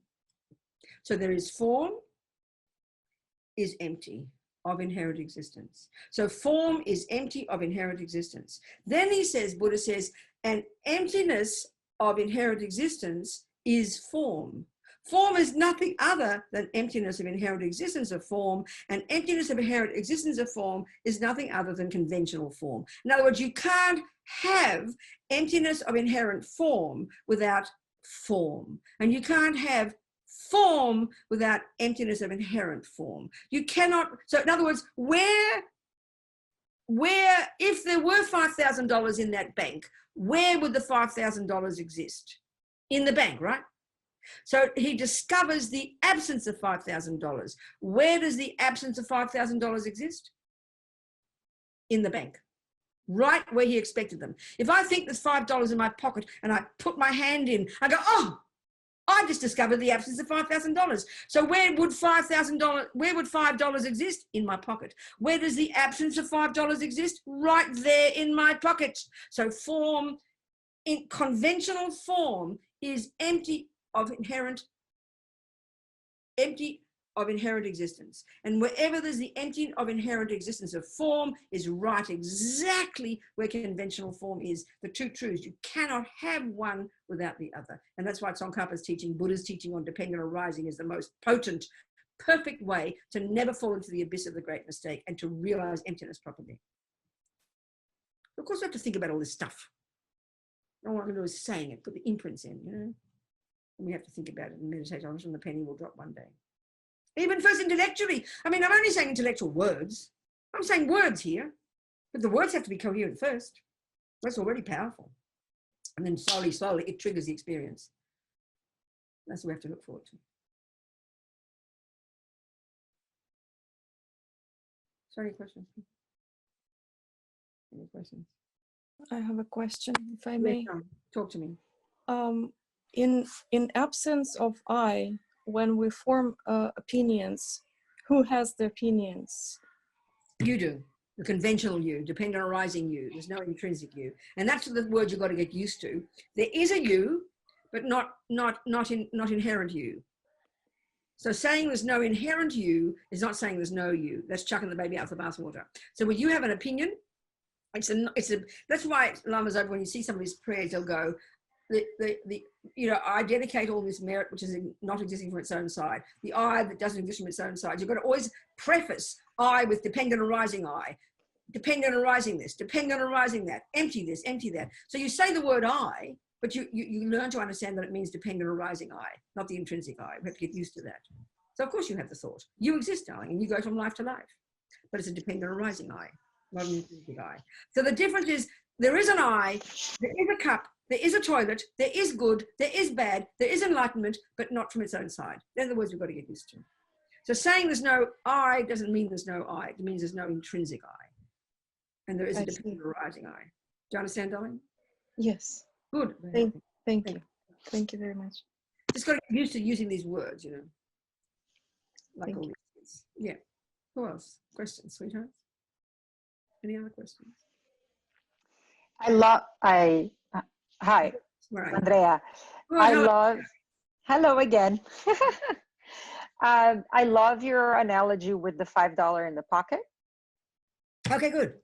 So just to see if I understand. So Yeah. the concept of not being in my pocket, it's only feasible because I had a concept of $5 that previously existed, correct? Exactly, darling. Exactly, that's the point. So if you didn't expect $5 in your pocket, you put your hand in and you just, there you go, you have a pocket, no big deal. But because you're expecting, and this is a really big major thing, the only person will see the emptiness of anything, including inherent existence, is the person who expects it to be there, wants it to be there, believes it's there. It's a powerful point to make. So in other words, so only the person who expects $5 will get a shock when they discover no $5, isn't it? It's really clear. Yeah, go on. No, so that's the root of the delusion. If I expect my partner to give me flowers and he doesn't and I get upset, those flowers were only there because I wanted it to be, because he didn't know I wanted it, right? So that's the attack. In other words, the lie there is called, there's all these different lies in the mind. The root lie is the one we're talking now, the deepest one. It's called ego grasping. But the main lie day to day, on the basis of that, is the attachment, which is the belief that he should make you happy. The belief he's more delicious than he is. The belief, the expectation. Look at expectation as the major function of attachment. Attachment is a junkie that expects only what I want every second. And this is the source of all our pain in day-to-day life. And it's so intrinsic, we just assume it's normal. So why we suffer is because we don't get what we expect. Why we are lonely is because we expect there should be a person there. Why we feel poor is because we expect dollars to be there. Why we feel fat is because we expect we should be thin. Everything is like this because there's a disconnect between reality and what we think. That's the pain. We can see it. Do you understand? Mm-hmm. Thank you. Good, darling. Very good. What else? We have 20 whole minutes. Okay, I have a quick question. Go, sweetheart. So is the dependent arising I the only I? Yep. Okay. And there's different levels of dependent arising. There's one of causes, and one of parts, and the subtlest one, which we haven't even begun to look at yet. So now let's look at that one. This is the subtlest one. This is one where we really realize reality.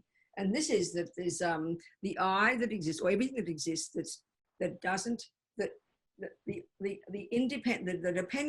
dependent arising I, the subtlest dependent arising, is that I, cup, toilet, exists in dependence upon the name, the mind calling it that. In other words, this, and in a way, they say, you see, you first have to realize the emptiness of the self, then you realize the emptiness of everything else, because it's the same principle for everything. And they say that but sometimes to me, this seems easier to understand than the self. I find this very fascinating. Let's look at this. What the Buddha is saying is everything is really made by the mind. That everything that exists out there appears back to us. I mean, look at, everything, we know how to identify things, don't we? We see a world, we see a million things in the world. Delicious this, fat this, good this, bad that, Mr. Trump this, politics. We have names for things, and we look outside and we fit the name to it, and then we have all this. So the world would look disgusting, the world would look beautiful, the world would look ugly. Every single second we're interpreting something that's coming back to us. Would you agree with that? Do you accept that? It's true, isn't it? Can you hear me? Do you accept what I'm saying? I do. Good, good. Okay, good. So now what we think, Buddha says, we think that cake on the plate exists on the plate as a full-blown developed cake and having nothing to do with my mind calling it a cake. And everything appears to us like that. Whereas Buddha says there's not a single atom of anything in the universe, from the most intense bliss to the most intense suffering, that is not experienced by us through the lenses of our mind calling it that. That's what they literally mean, that everything appears as self-existent, as existing from itself. But Buddha says everything is existing on the basis of how we see it.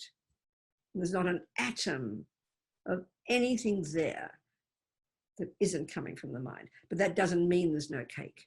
Because as they say, the yogis in meditation, when they've got a subtle level of mind and they've gone beyond the conceptuality and beyond the sensory, and it's all the conceptual world that we're describing here, they've gone beyond all the concepts and they have got a realization of emptiness and nothing is appearing. They come out of their meditation and the world suddenly comes back to them. It appears there's cups and toilets and people and this and that, and it appears still to be existing in itself, but they no longer believe it.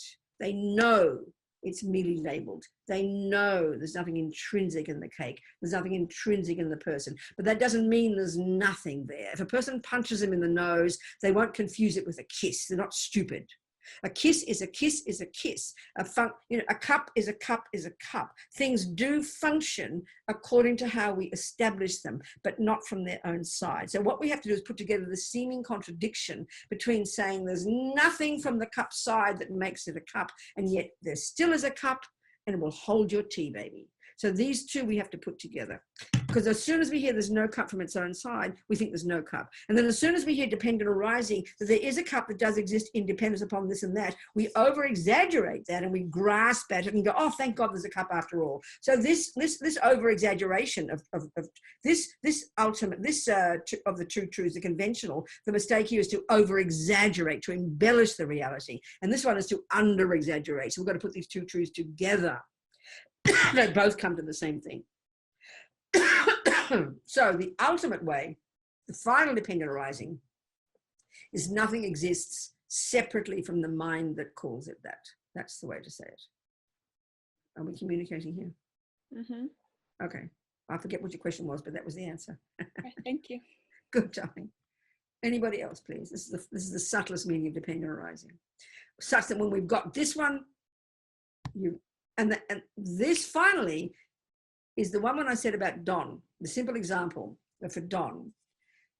He's got the mistake in his eyes that causes black to appear pink. There's always a disconnect between reality and him. Then we fix his eyes, we fix the problem. So now we put black in front of him again. And the black appears to him for a millisecond, but he's expecting pink still. So he gets the shock of his life because now he's realized the truth, that it's not pink. So what he's cognizing is the absence of pink.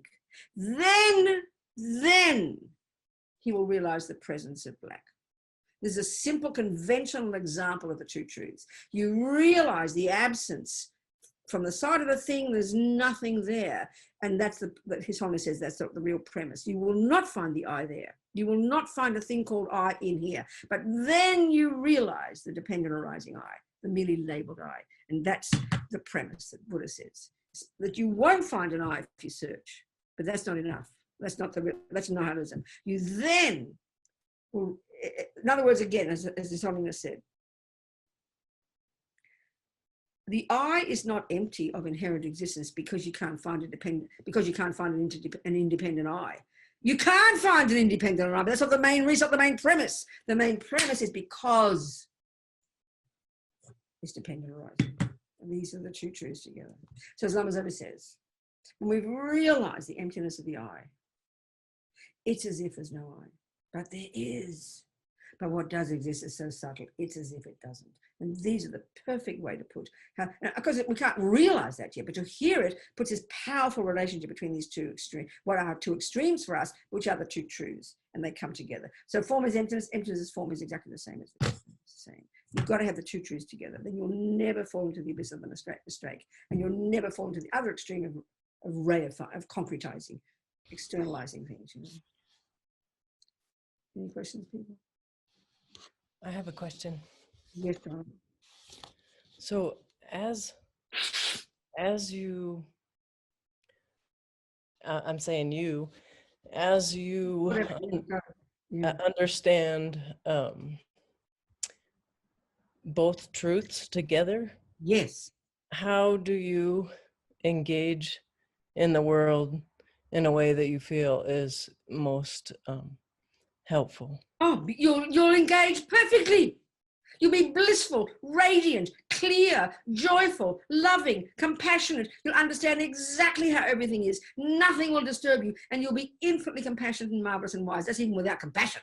You'll already be an amazing being having this wisdom. You'll engage beautifully.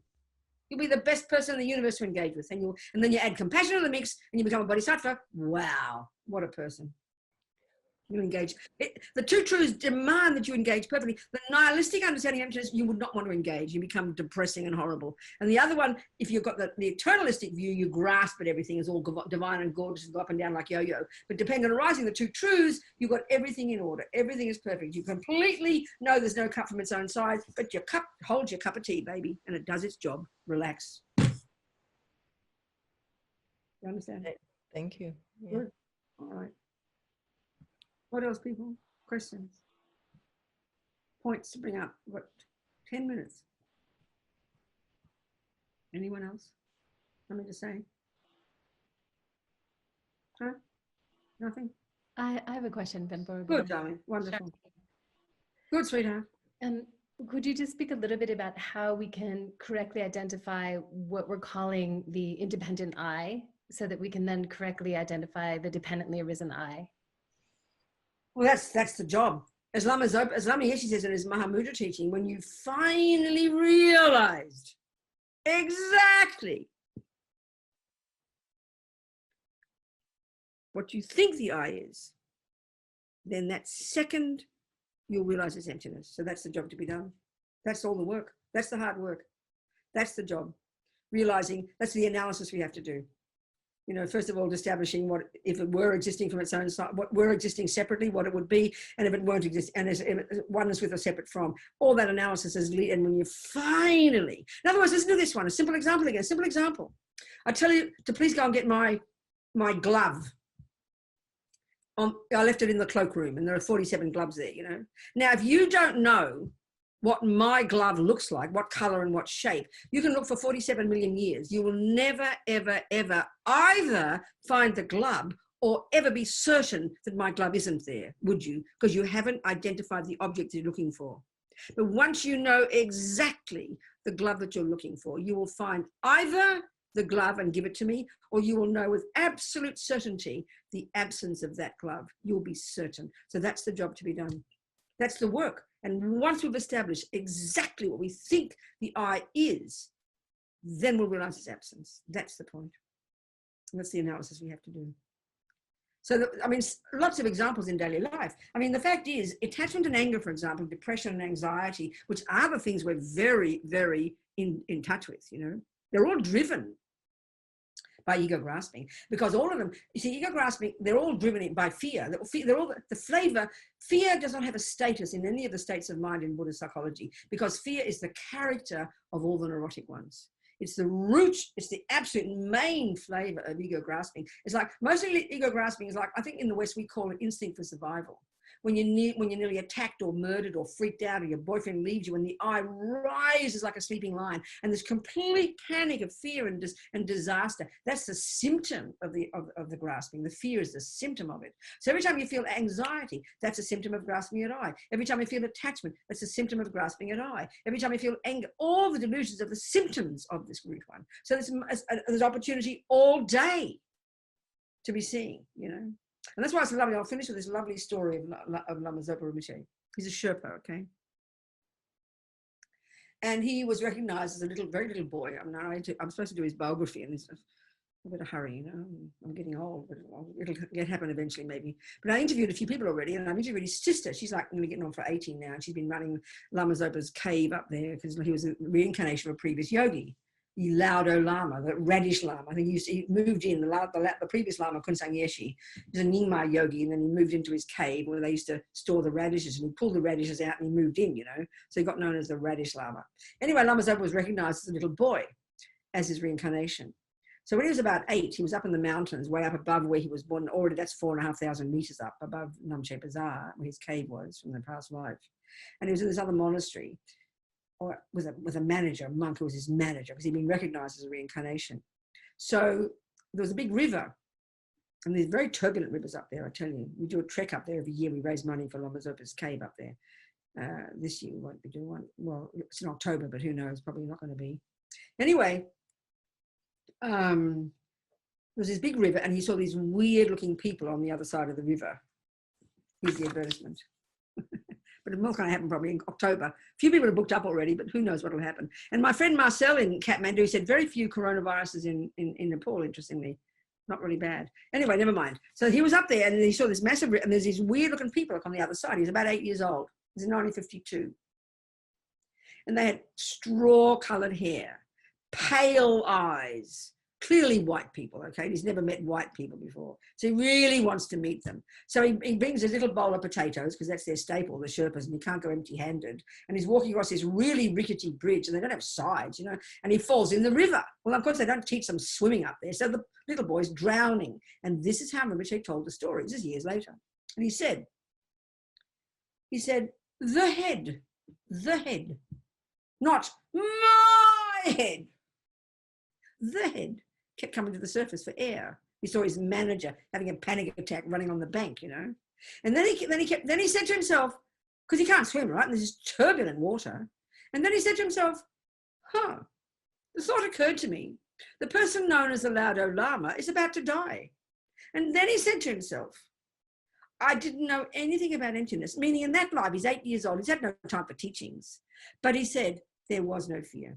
So this is the exact consequence of having finally identified, obviously in the past life, because once you realize emptiness, once you've identified precisely what an independent I would be if it did exist, then you realize its absence and you cut the root of ego grasping. From that second, you're beginning to climb out of your samsara into your nirvana. You've got way more work to do, but you cannot fall back after that, because you've cut the root of all delusions, all suffering, all realms and everything. You've cut it. You've got more work to do, but you can't. It's a paradigm shift you have to make at that point. So we can deduce from his behavior, from his words, from the way he expressed his thoughts, even the way he said the head. This is exactly the training we have to. This is amazing practice in daily life. When you hear that it's not fair, you did this to me, I'm sleepy, I'm angry, just change the words, you know. Anger is there. Jealousy is there. Well, there's attachment. There's fear. It's very powerful. Cut this owner all the time. It's a very good exercise. And that's how they train. So he said automatically, it's H, the head, not my head, the head. Then he said there was no fear, meaning this, okay? Now we posit, I think Mr. Darwin, wasn't it, who posits this instinct for survival. And good enough, if you do observe the animal realm and you do observe humans, you will observe we all have this instinct for fear, instinct for survival. It's clear. Buddha would call it ego grasping, a clinging to an inherent intrinsic me that causes incredible fear, an incredible sense of a separate self, incredible attachment to get what I want, panic attack of anger when it doesn't, and all the other 83,997 dramas. This is the construct of these conceptual stories we have made up over countless lives. So when you cut the root, they crumble. So when you have realized there is no intrinsic I, as abstract as this does sound to us, I understand that. When you know with certainty, as he must have, that there's no intrinsic I, he's observing the fact that he's drowning, but he's not having a panic attack. And that is astonishing for us. We assume if you didn't have instinct for survival, you'd sink to the bottom of the river like a stone and go, oh, well, I'm drowning. But no, you would have seen a little boy looking like he was coming to the surface for air, coughing, spitting out water. But the shocking thing to realize is this: his mind, because there was no ego grasping, therefore no attachment, therefore no anger and dramas, he would not have been freaking out. This is very astonishing for us. This is impossible, but this is the point. This is Buddhist psychology. It's outrageous. It's amazing. There is no fear. There is no such thing as fear. Fear is a symptom of clinging to a separate I, and then all the other dramas and lies that have been built on it for eons. So we live in fear. When we realize emptiness, there is no fear. But that doesn't mean you sink to the bottom of the river like a stone. He's using his intelligence. You don't need fear to tell you you're bloody drowning. You need intelligence. You don't need fear when someone holds you up with a gun. You need intelligence, and you don't have fear, so you know what to do. But we call it instinct for survival because we don't see a person who's not like that, you know. So it's a very wonderful story. I love it. We should end there, I think. Good story to finish on. Okay, people. Good enough. Food for thought. We don't remember 99% of what we just said. Doesn't matter. It's all gone in. There's not a millisecond of anything we've ever heard, said, done, thought, or seen, or tasted, or touched since beginning this time, by the way, that has gone astray. It's all in there, stored. So we've got to access it. So make this aspiration. We'll finish our two little dedication prayers. We'll just make this aspiration, you know. It will within 2 hours. All these thoughts. As many thoughts as each of us has had is as many seeds we've planted. How marvelous. We think maybe we nourish these seeds without effort from this moment forward, to think about this stuff, to learn it, to study it, to think about it. But we've put atomic bombs under ego grasping just by hearing it. So be very delighted with this. And we dedicate all the virtue we've created so that when we do become a Buddha, we can be of benefit to countless sentient beings. So just how we motivate it. And then the second little prayer, may bodhicitta, the other wing of the bird, may it grow and grow in the hearts of all. Don. Good. You sing them as you wish, Don. Okay, so we can chant it then in the Tibetan. Good.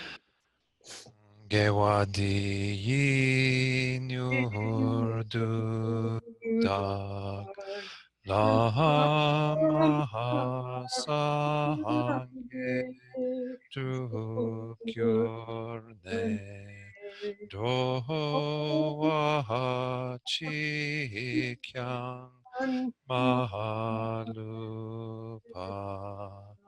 dehi sahala goparsho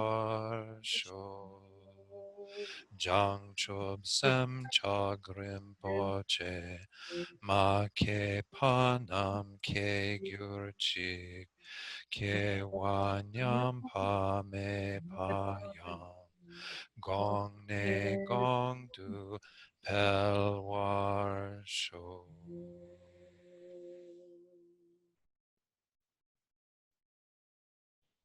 Thank you, everybody. All of us together. Wonderful. Thank you so much. See some of us again next day, whatever. See what happens. Okay, Taos tomorrow night. I'll be in Taos tomorrow night. Okay? Much love, everybody. Thank you so much. Thank you. Much love, everybody.